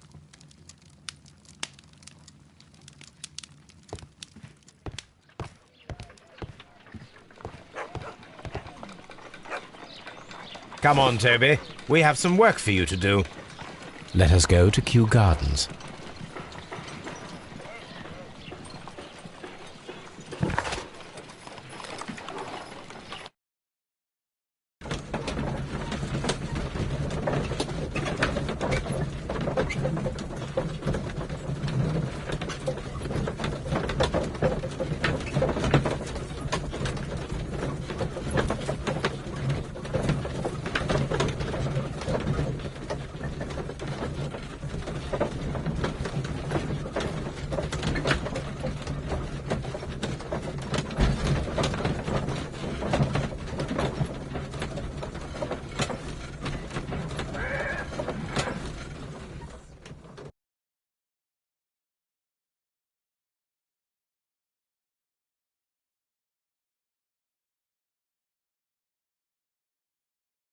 Let us take Toby to the laboratory.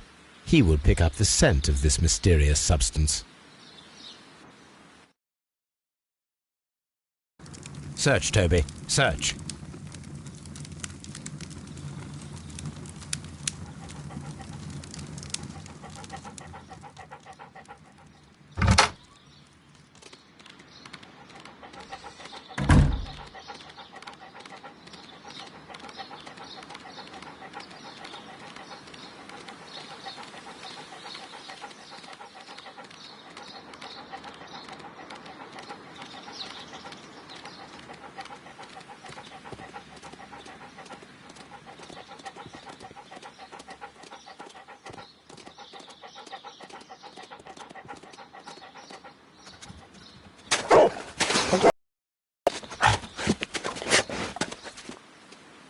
Congratulations, Toby. Now let us see what you have found.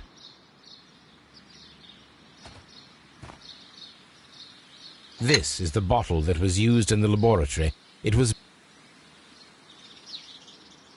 There is still some liquid remaining in the bottle, with gold flakes. A tiny caterpillar. Not surprising to see one in a garden, but at the bottom of a bottle.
Let us determine just what we have found here.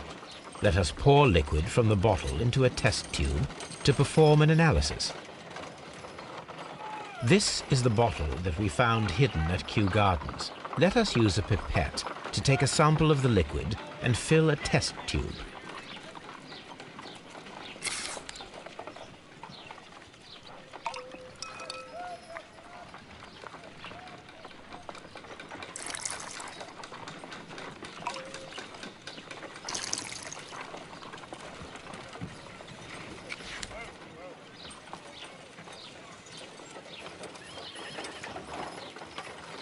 A colorless, water-based liquid.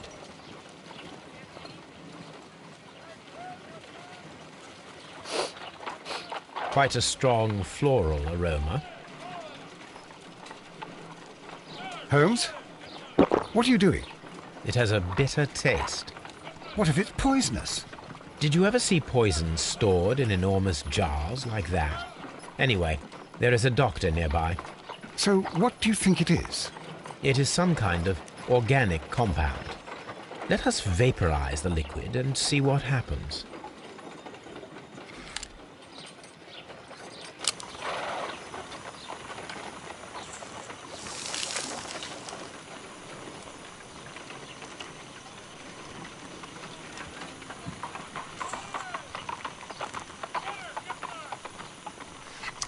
Small colorless crystals. Colorless, tiny crystals that are soluble in water, with a floral smell and a bitter taste. Watson, could you pass me that small bottle, please? Of course. Here you are. Holmes, do you know what it is? Wagner's reagent. There was a label on the bottle that you passed to me. No, Holmes, I meant the bottle that we found. Let me add the reagent and see if there is any sediment, and then I shall tell you. I need to take a pipette and make several drops of the reagent.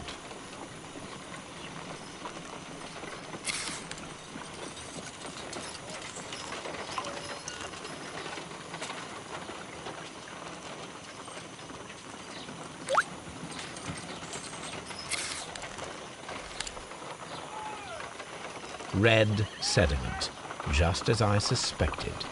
This liquid is of organic origin. It contains some alkaloid. Most likely it is unstable, and that is why there is a quantity of gold dust to prevent contamination. This mixture is probably a fertilizer.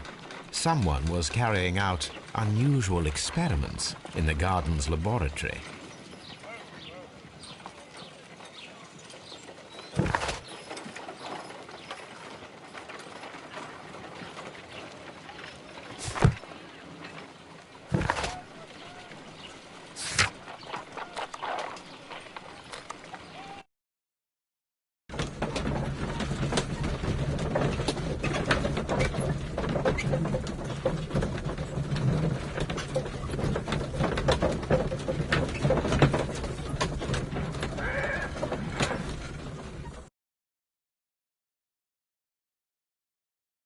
This place is beautiful, Holmes.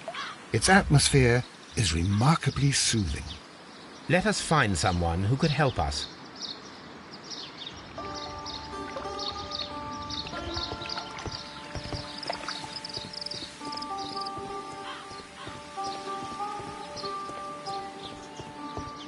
Locked.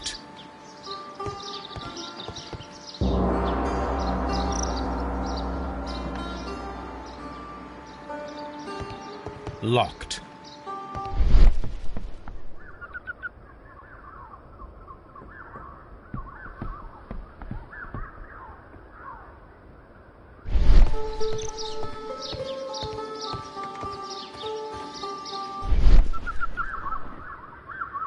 A fragment of a flower pot.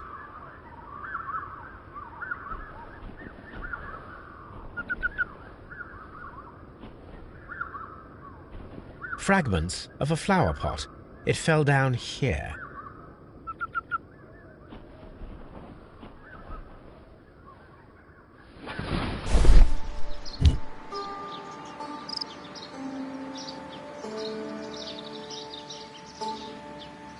the Kew Gardens symbol.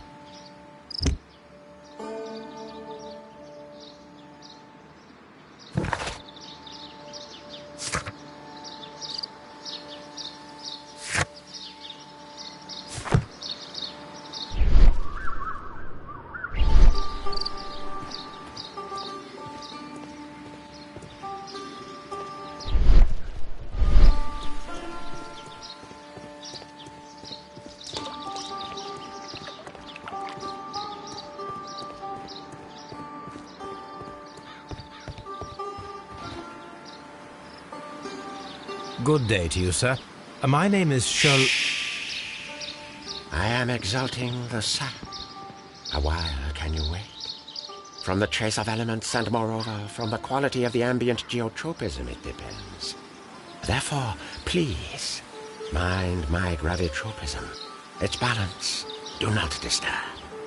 Disturbed is most definitely the word. There. Completed is the symbiosis. Welcomed you are.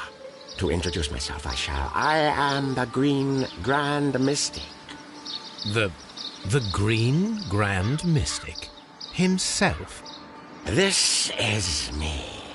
Who am I speaking to? We are two gentlemen who are extremely interested in the vegetation philosophy that is advocated by this establishment. Listening to you, I am. We should like to take a look around, to immerse ourselves in the wisdom that emanates from here. It is a school of anastomosis, the divine scholastic syndicate for vegetation veneration and meditation. You may say, the divine syndicate, glory to the eukaryotic. Only true devotees, those whose hearts are ready to spermatophize in sharing of knowledge, are permitted to physically enter our vegetable kingdom and its wisdom. And to be permitted, you must earn it. Yes. Green Grand Mystic, we are ready to become devotees and gain access to your temple. What is the name of our Lord, our God King?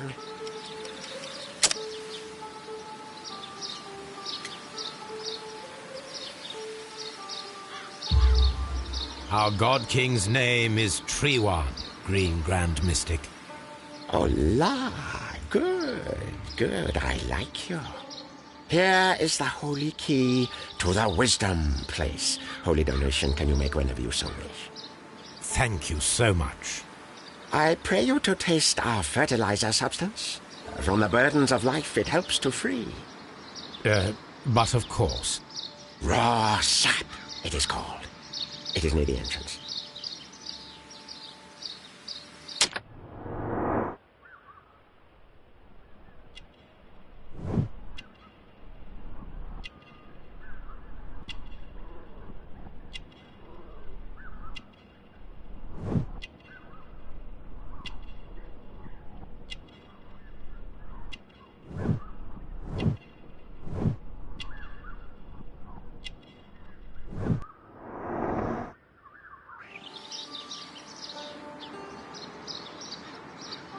Well, we will leave you to your meditation.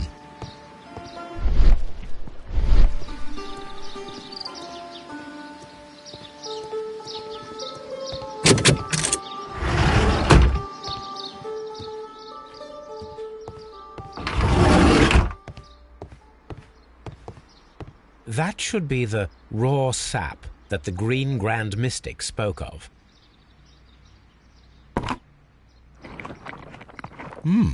It is rather delicious, and of an excellent quality.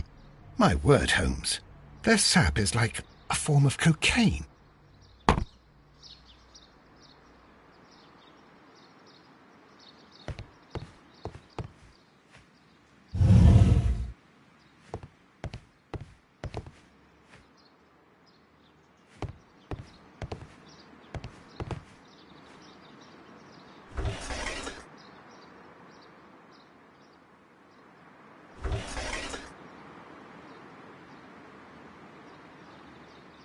caterpillars. They are raised as food for certain plants. Let's take them.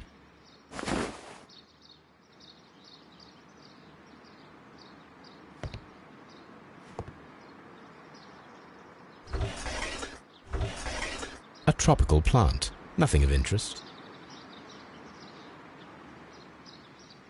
A tropical plant. Nothing of interest.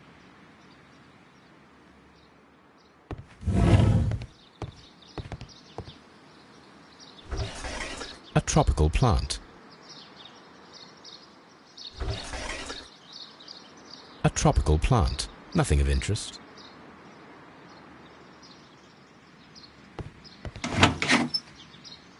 These 3 plants are identical to the ones shown at the exhibition. I shall take them.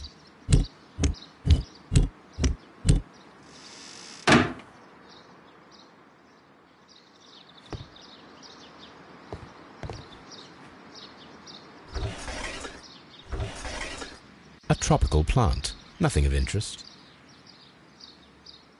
A tropical plant. Nothing of interest.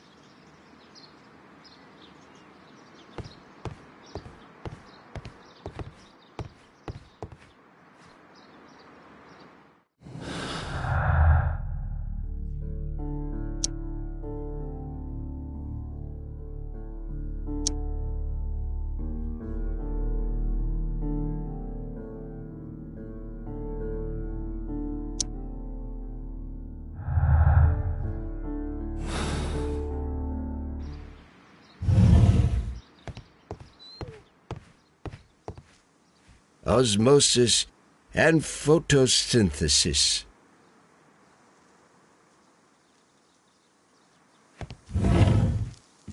This must be Triwan, the Divine Syndicate's god.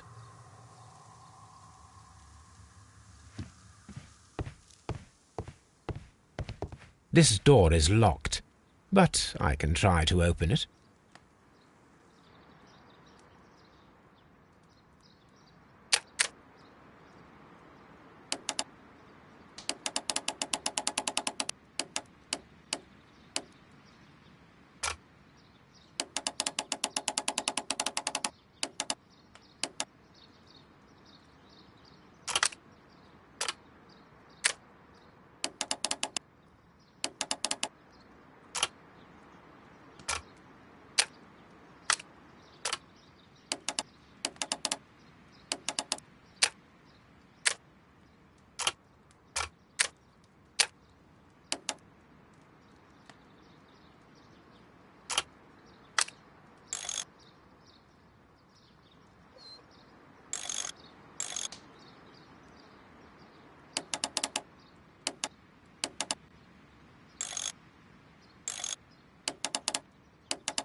These instruments are used for smoking opium.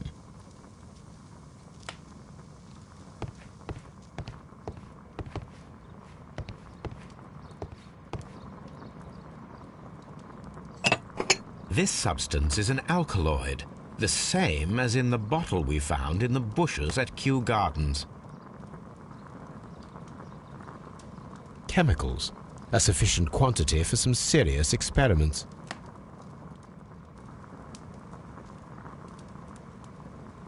That would be enough to perform the most difficult of chemical experiments.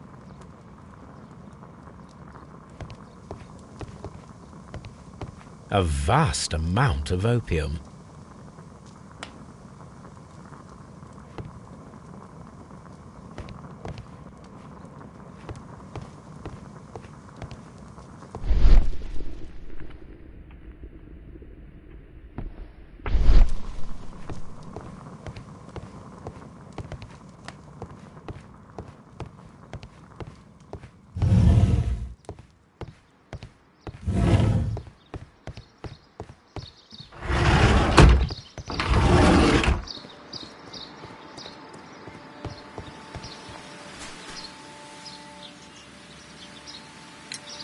Do you have friends at Kew Gardens?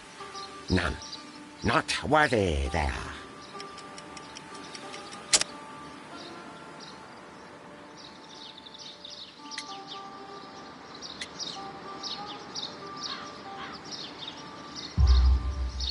Nevertheless, we have seen Kew Gardens flower pots in your yard. How could they happen to be there? What? Our sacred place you permitted yourself to search. Sacrilege. No, really now. There was a theft of plants at Kew Gardens a matter of days ago, and we believe the pots we found here may be connected with it. Please tell us, were you involved? No. Those plants were ours. They had stolen them from us. How so? Their director, Dump, I believe. Done. Yes, that's what I said. He borrowed from us 3 of our sisters for the exhibition at his green fly-infested gardens. But he never gave them back to us. Excuses and imbecility. So we went in and saved them. I see. So, if you stole those rare plants from them, then it means... Ah, I get it. Bravo, Holmes. I think the case is solved. No, we did not steal. We saved. Well, as a matter of fact, we were unable to find our 3 plants. I beg your pardon. And yet you took all of the exotic plants from the stand. They had disappeared. It was the least we could do. They stole our sisters, and so we stole theirs. Well, we will leave you to your meditation.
Perfect, Watson.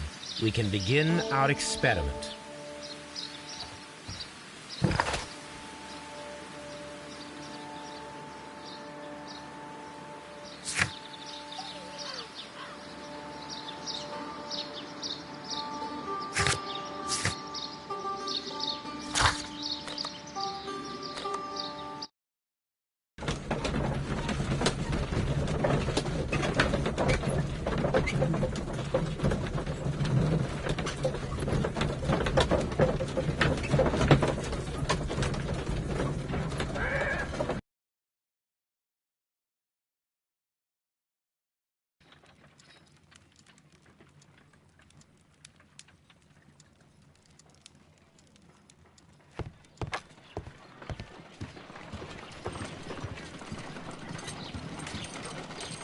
I imagine that one of these plants would be capable of releasing a toxic vapor.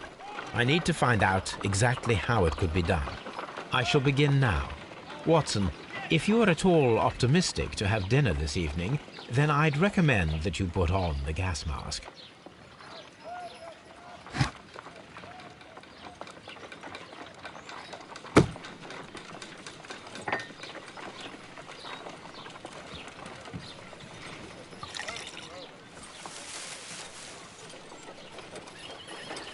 This plant becomes inactive after being drenched with alkaloid.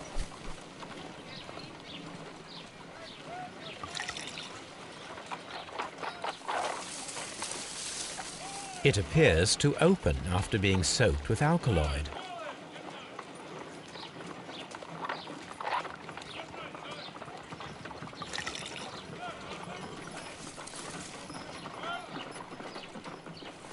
This plant becomes inactive after being drenched with alkaloid.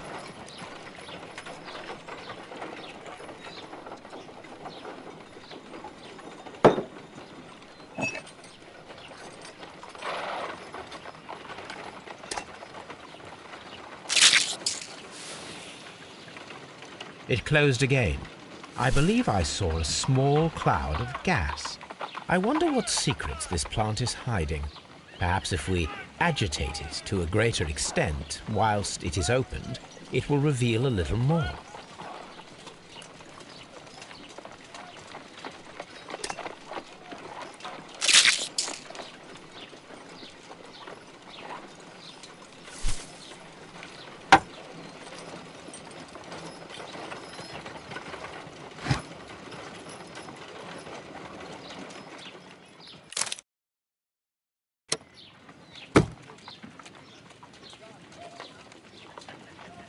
This is a strange and unusual plant.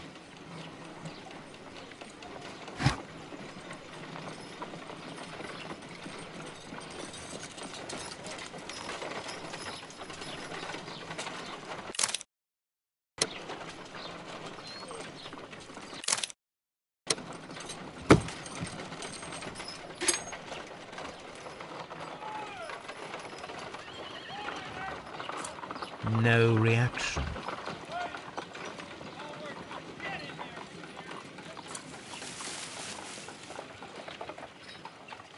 It appears to have fallen inactive after being disturbed.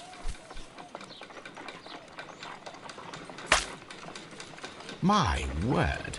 It shot a spike at me after I stabbed it with a pin. I imagined that its reaction would be ferocious if I increased the strength of my attack.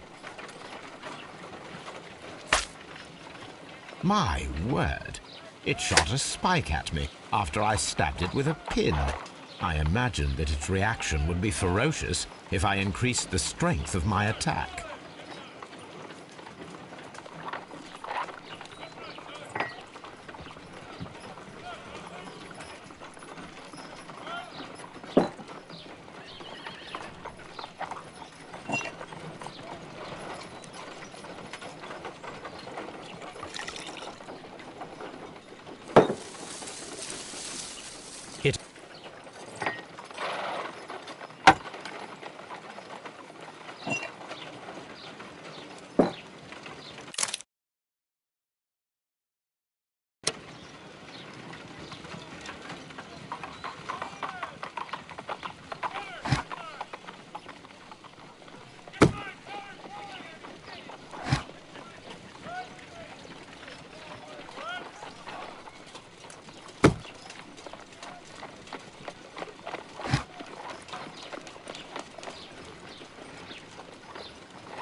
This plant seems to have had no reaction from the caterpillars.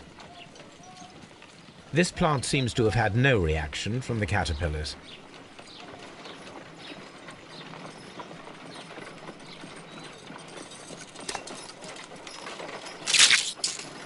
I find the behavior of predators utterly fascinating.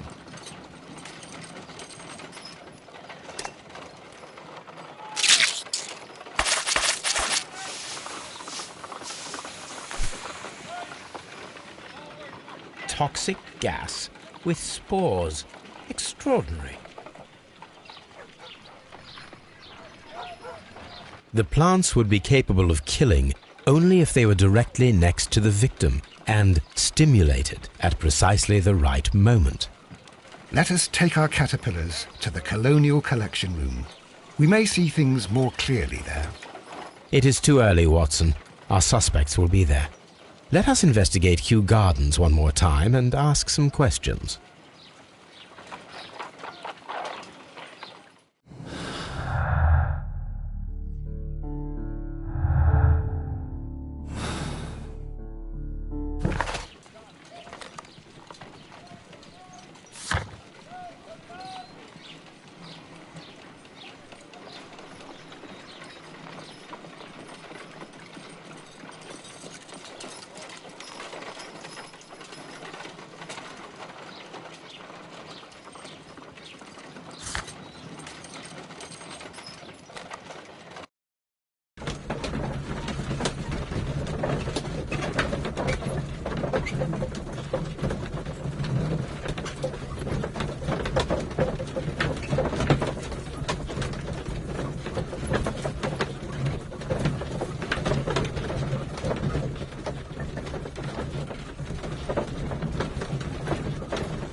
Can you tell me if you saw Mr. Montague Dunn on the day of his death?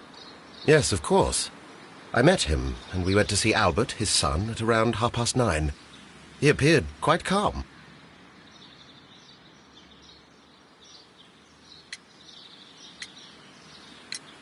There is a bust of Montague Dunn in the nursery. A bust? Oh, that old thing.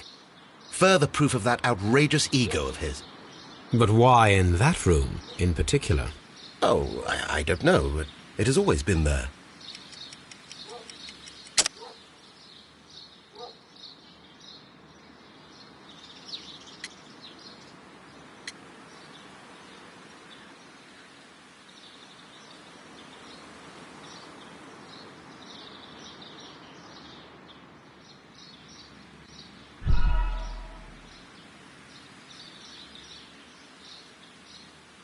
There is a bust of Montague Dunn in the nursery.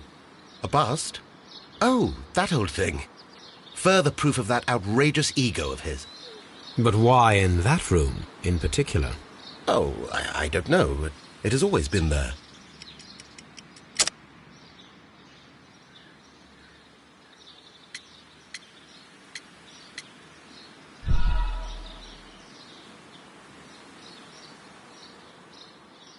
There is a bust of Montague Dunn in the nursery. A bust? Oh, that old thing. Further proof of that outrageous ego of his. But why in that room in particular? Oh, I don't know. It has always been there. It is strange, because I recovered a fragment of the bust inside the Colonial Collection Room. Really? Oh, well, so I am mistaken. It ought to have been removed during the clean-up. This room is so small. Do you know who moved it? I have no idea. Surely Mr. Dunn requested it. Do you have any more questions like this?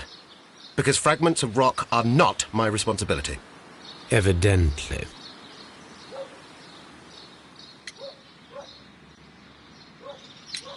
Are you aware of the Divine Syndicate? The Divine what? Is this a joke? No, I am quite serious. What a ridiculous name.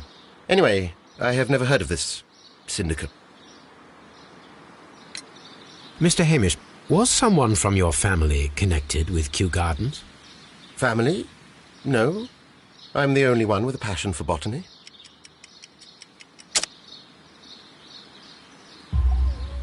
I do not think so. This photograph of you and your father at Kew Gardens suggests the opposite. But you have no right to. Do tell us more about your father. He was, indeed, the greatest botanist of his time in the British Empire. He worked together with Montague Dunn until the end of his life. He brought me in at the age of 12. Did he get on well with Mr. Dunn? No, I couldn't say that. They expanded Kew Gardens together, that was all. And it was all my father's work, for Dunn always lived the high life. So Mr. Dunn was not helping your father? Oh, yes, he provided the financial support. And as far as he was concerned, that fulfilled his role. But the worst of it was, he declared himself as the master of Kew Gardens.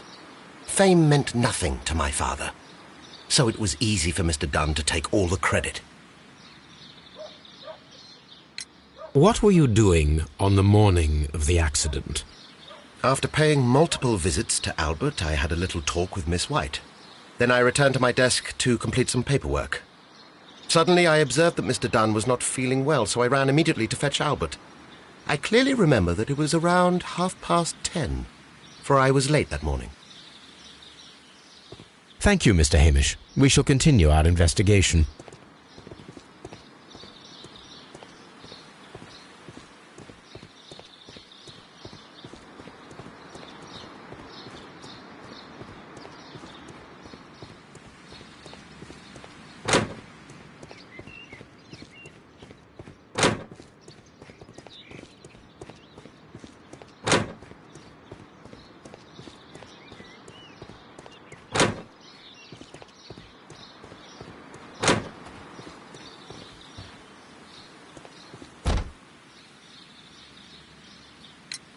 Can you tell me what Mr. Dunn was doing upon the day of his death? I can, but there is nothing very special to say. I was in the laboratory when I saw Mr. Dunn heading towards me. Tuesday is the day of his weekly visit.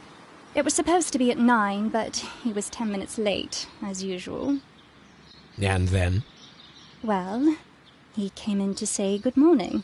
Then I saw him spend 2 or 3 minutes by the plants outside the laboratory. After that, he ran out in the direction of the nursery, where Mr. Hamish was working. He was always in a rush during the inspection, you see. I would pity anyone who stood in his way. And that was the last time you saw him? Yes. I stayed in the laboratory until 20 minutes to 11, when I heard the cries of Albert and Mr. Hamish from the large glass house. I joined them as soon as I could, for I knew that something must be very wrong. What exactly were you doing in the laboratory? I was recording an experiment for my thesis. I only stopped my work once when Mr. Hamish visited me briefly around 10 o'clock. You say you were recording an experiment when the tragedy occurred. Might I listen to the roll? Certainly. Please do. You will find it in the laboratory. It is number 320. The Divine Syndicate. Does that name mean anything to you, by any chance? Not at all. But it is a very pretty name. Thank you, miss.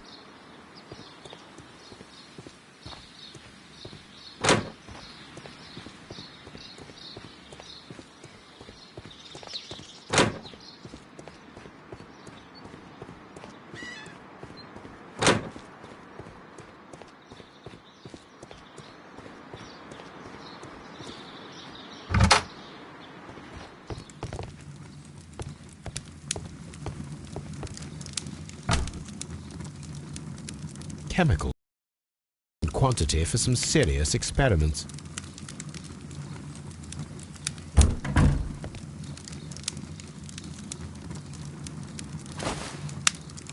A botany book.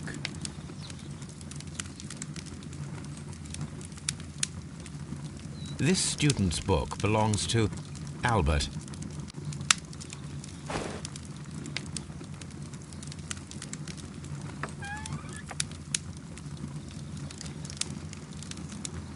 Here it is. Cylinder Records.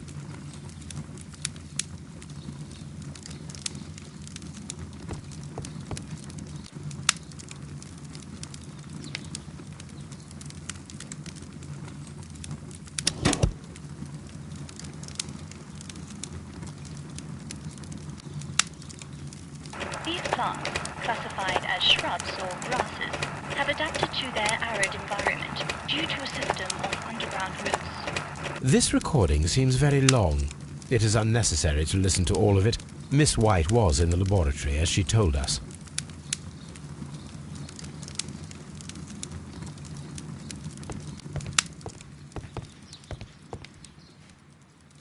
This is a table for experiments. It resembles my own.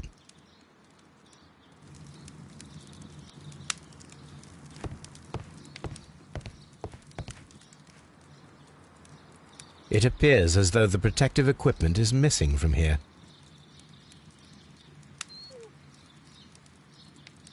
Gloves, waterproof aprons, everything one might need for self-protection.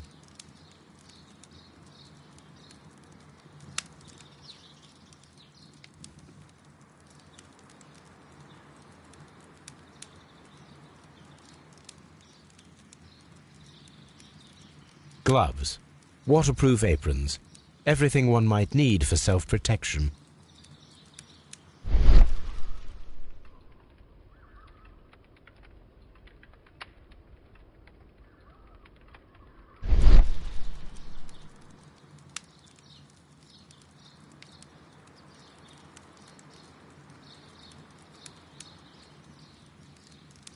Such masks are generally worn when dealing with toxic chemicals.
Your father's death does seem highly suspicious.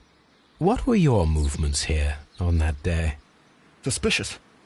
Well, I was working in the seed house, taking care of something, or Lear Contus, or... No, wait. These Latin names. And I spent so many hours trying to memorize them. Did you see your father that day? Yes. He came here with Mr. Hamish for his weekly visit. There was nothing unusual about that. And then? Nothing. They stepped out to the backyard. It was perhaps 20 minutes before 10 o'clock. Then about 10 minutes later, I saw my father heading for the dry tropics room while Mr. Hamish returned here.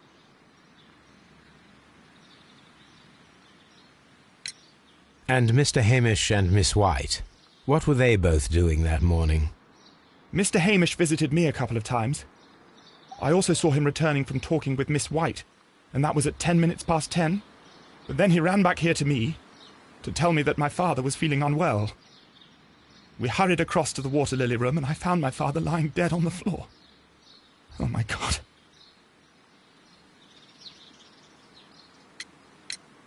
Tell me, have you ever heard of the Divine Syndicate?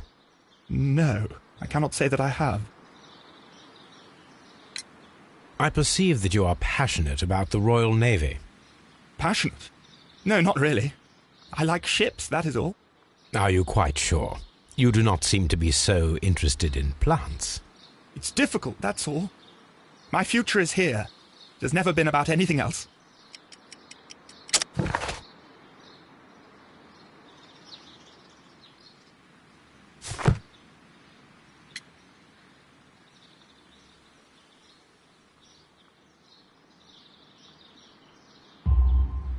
And yet I know that the Royal Naval College rejected your application. Ah, you truly are as clever as they say. Yes, that's correct. And in fact, my father was strongly against the idea. He did his best to ruin my plans, although I almost did succeed. But my dreams were shattered, Mr. Holmes. Thank you, young man.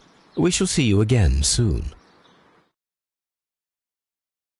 Everyone has gone, Holmes. The way is clear.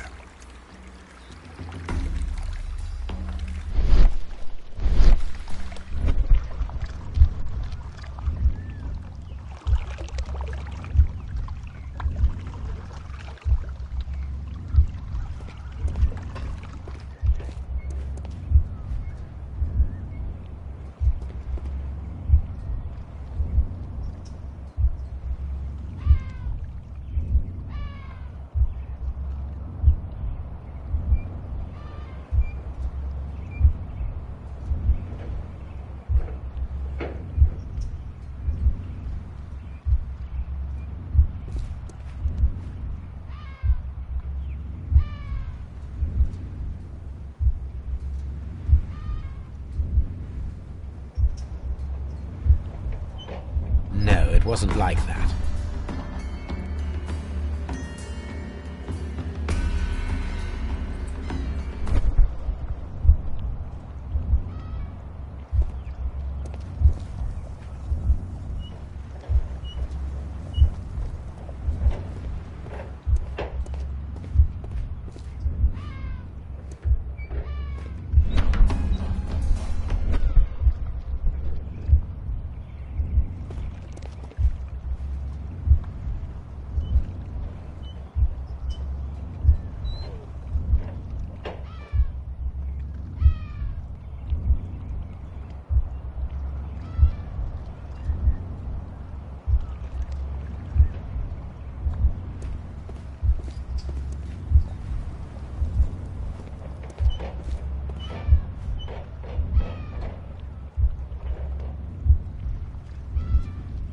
No, it wasn't like that.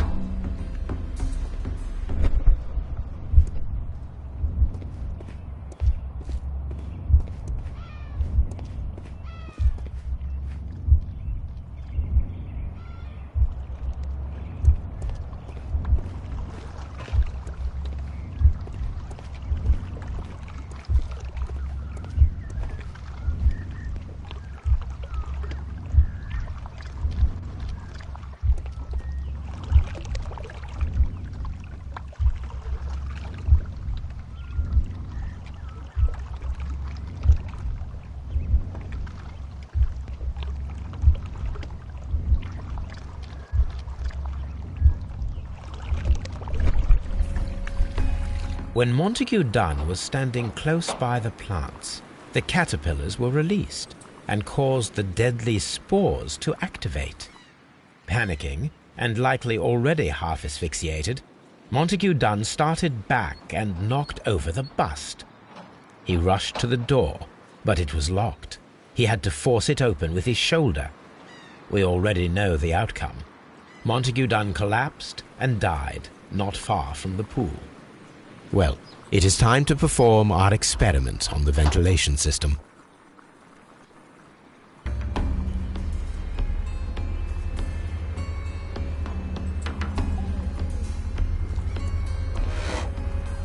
The caterpillars could only fall from the ventilation duct. Our caterpillars are in place. I'll activate the ventilation system so that they fall down. Watson, stay here and observe. All right, Holmes.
We can see the interior of the Colonial Collection Room from this window.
Before starting the engine, I need to enable the power supply.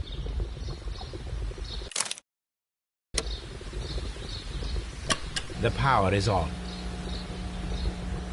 The engine cannot be started whilst the transmission is active.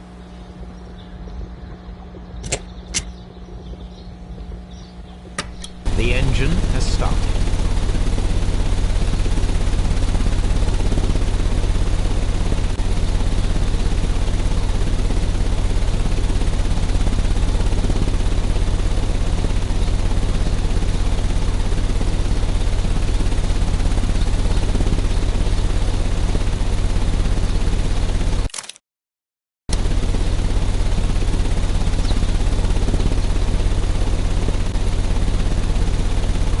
The power is on.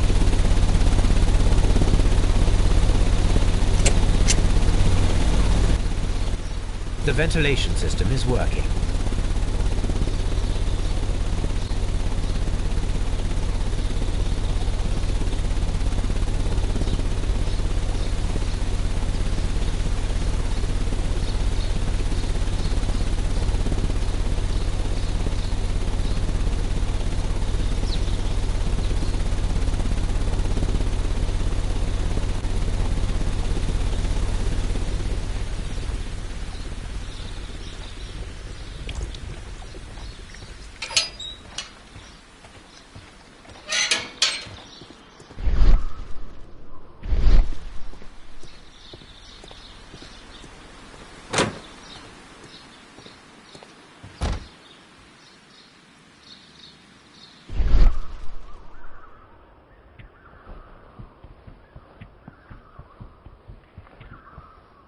Before I activate the fan, I need to check if the interior of the Colonial Collection Room can be seen from here. Before I activate the fan, I need to check if the interior of the Colonial Collection Room can be seen from here.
Now we need to see if we can activate the fans from Mr. Hamish's and Albert's space.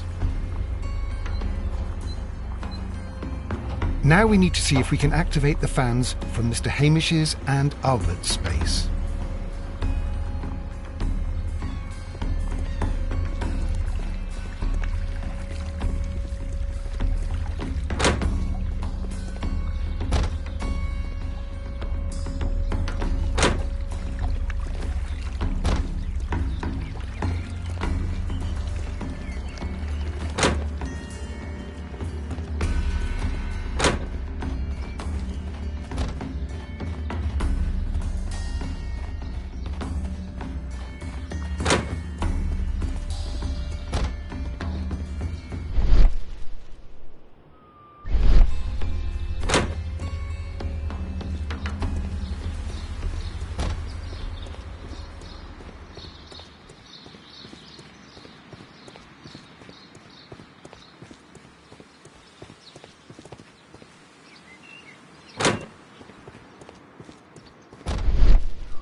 Excellent. This ventilation fan is working. Let us see if I can activate the other one.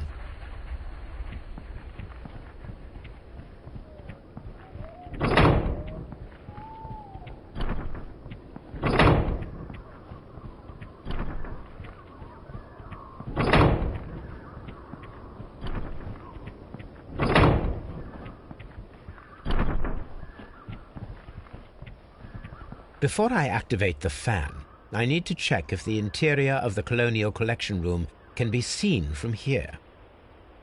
From here, we are unable to see the interior of the Colonial Collection Room.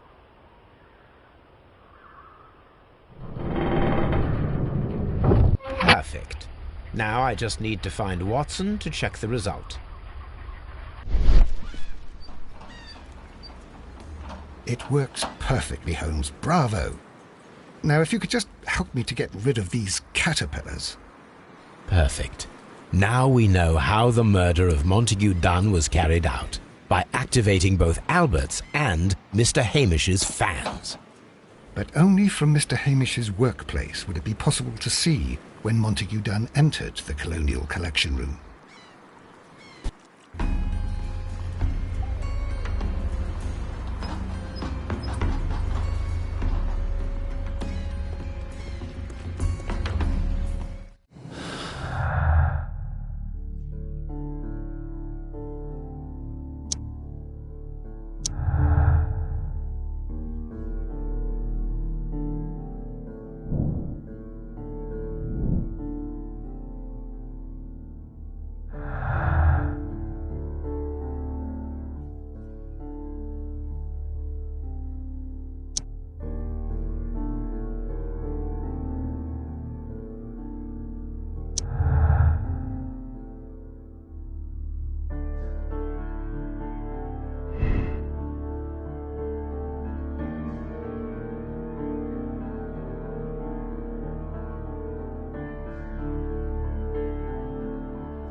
Let's go to Scotland Yard.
Inspector, I believe that Martin Hamish is guilty of the murder of Montague Dunn. Aha! I knew it. I'll send the lads around to arrest him. Very good. I shall wait to hear from you.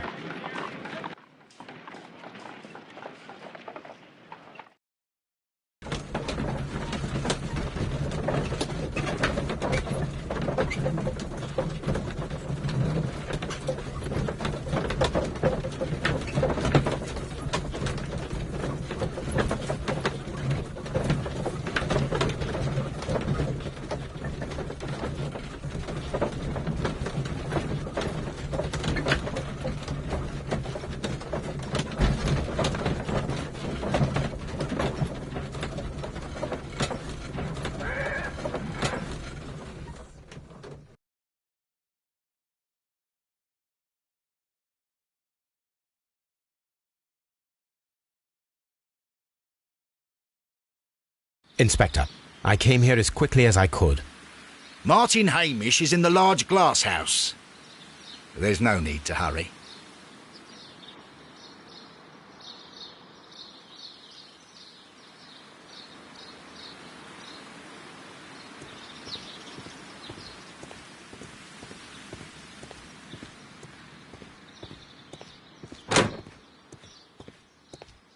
Palm House.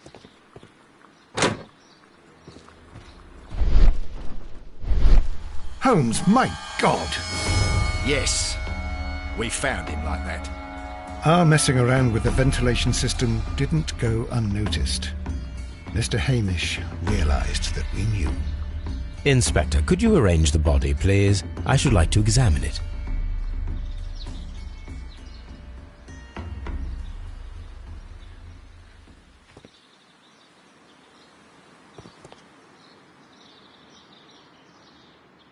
The mark around the neck is very visible.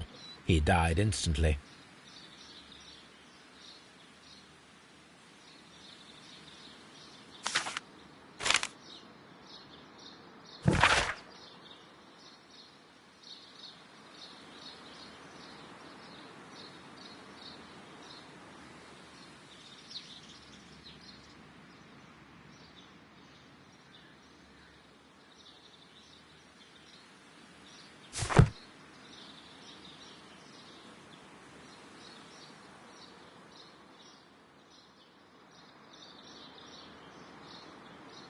Holmes, his left shoe is unique.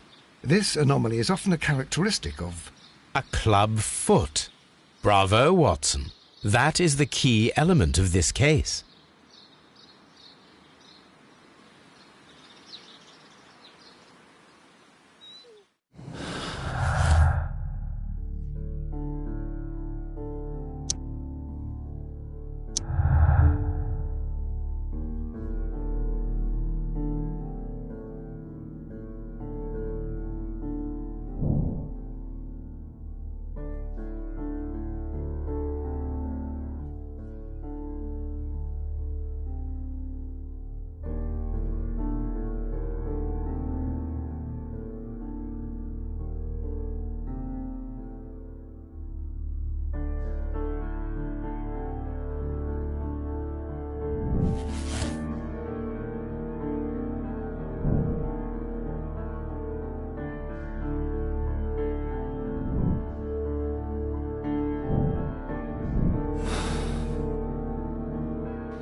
Something about this rings very oddly. Why do you say that, Mr. Holmes? Why? Because of Mr. Hamish's club foot. Oh, I deserve to be kicked from here to Charing Cross. I should have noticed it. But, Mr. Holmes, I can't see why. No, I don't suppose you do. You must recall that Mr. Dunn was locked inside the Colonial Collection Room by the murderer. If it was Mr. Hamish, he would have had to run up to his workplace to trigger the fan situated above it, taking into consideration the condition of his foot. Well, it is still possible. Perhaps, but it is rather strange that such a person as Mr. Hamish decided to base his plan on the speed of his gait. You mean to say that somebody helped him? So the suicide is questionable? Correct. Mr. Hamish accuses only himself in his letter, and so the investigation stops. Possibly an accomplice, then? That idea had not occurred to me, Mr. Holmes. I have another idea, Inspector.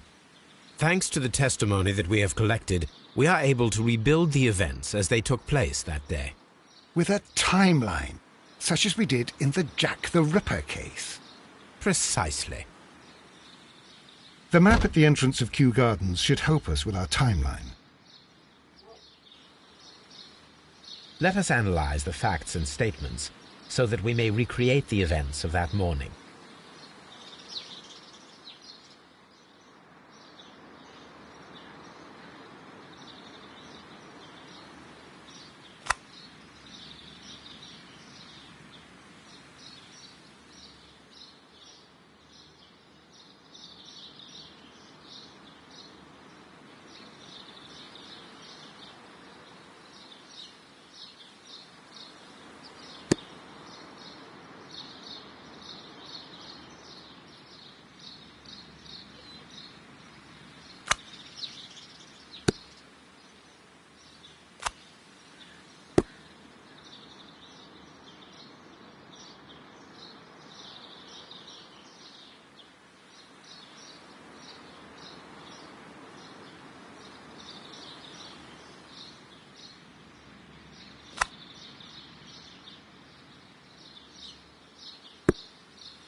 let us summarize.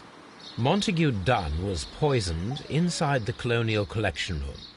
He forced open the door, which means that someone locked him inside there at 10:20. Martin Hamish was last seen at 10:10. This means that he has approximately 10 minutes to lock the door of the Colonial Collection Room. Given that he was club-footed, it is doubtful. Albert also has 10 minutes to lock the door of the Colonial Collection Room, which is quite enough time. Miss White was last seen at 10 o'clock, which means that she had approximately 20 minutes to lock the door. More than enough time. Perfect, Watson. Now, let us ascertain who assisted Martin Hamish in killing Montague Dunn.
Inspector, the case can be closed. Martin Hamish operated alone. He was meticulous in his planning, down to the smallest detail. And yet, we arrived at the truth. Well, I must thank you once again, Mr. Holmes. Without you, it would not have been possible. Without me, you would have escaped all the criticism and blame that no doubt you will be subjected to. I know, Mr. Holmes, that you did what was needed to solve the case once again. I thank you for your discretion, Lestrade.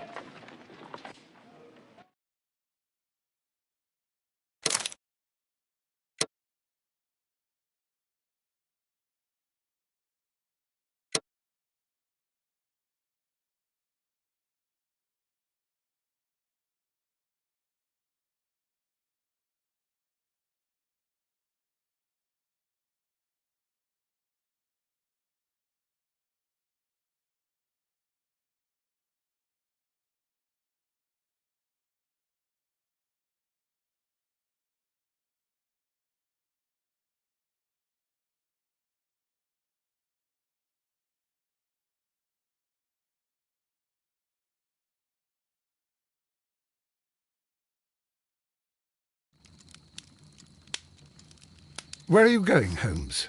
Have you been invited somewhere? We have been invited, Watson. We have? Where to?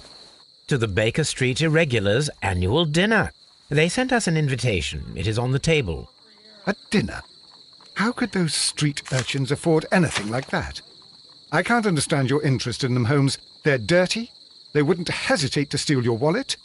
Watson, you should be excited. It is a secret dinner. Its location changes every year. Read the menu. Sounds mouth-watering. All right. We, the secret police of Baker Street, invite you, Sherlock Holmes, and Dr. Watson to our annual dinner. Menu, entree, frozen rat-head salad. Is this a joke? Not at all. Pray continue. Main course, sow's udder in Danny Nutcracker's way. Sounds disgusting, Holmes. Hedgehog goulash. Street turnips in homemade juice. And it goes on. I can hear them on the stairs now. Oh, we can't go there. We can't eat that. Watson, you'll hurt the feelings of those poor children. We have to go. Oh, Mr. Holmes. It is fine, Mrs. Hudson. Mr. Holmes! Wiggins, Dr. Watson is getting ready. He will be delighted to join us. You don't look well, my young man. Is there something wrong? Don't tell me the dinner is cancelled. Mr. Holmes, it's my brother Leighton. He's in a prison cell. They say he's killed 2 men. You have to help us, Mr. Holmes, because I know he didn't do it. Where is he now? From what I've heard, they took him to the yard, and they gave him a good beating already. You know what they're like. They'll hang him. They won't look any further. Holmes, we have to help him. Well, and forget about the dinner. Wiggins, I'll take the case. You're fantastic, Mr. Holmes. I'll be waiting for you at the crime scene. You'll be there, right?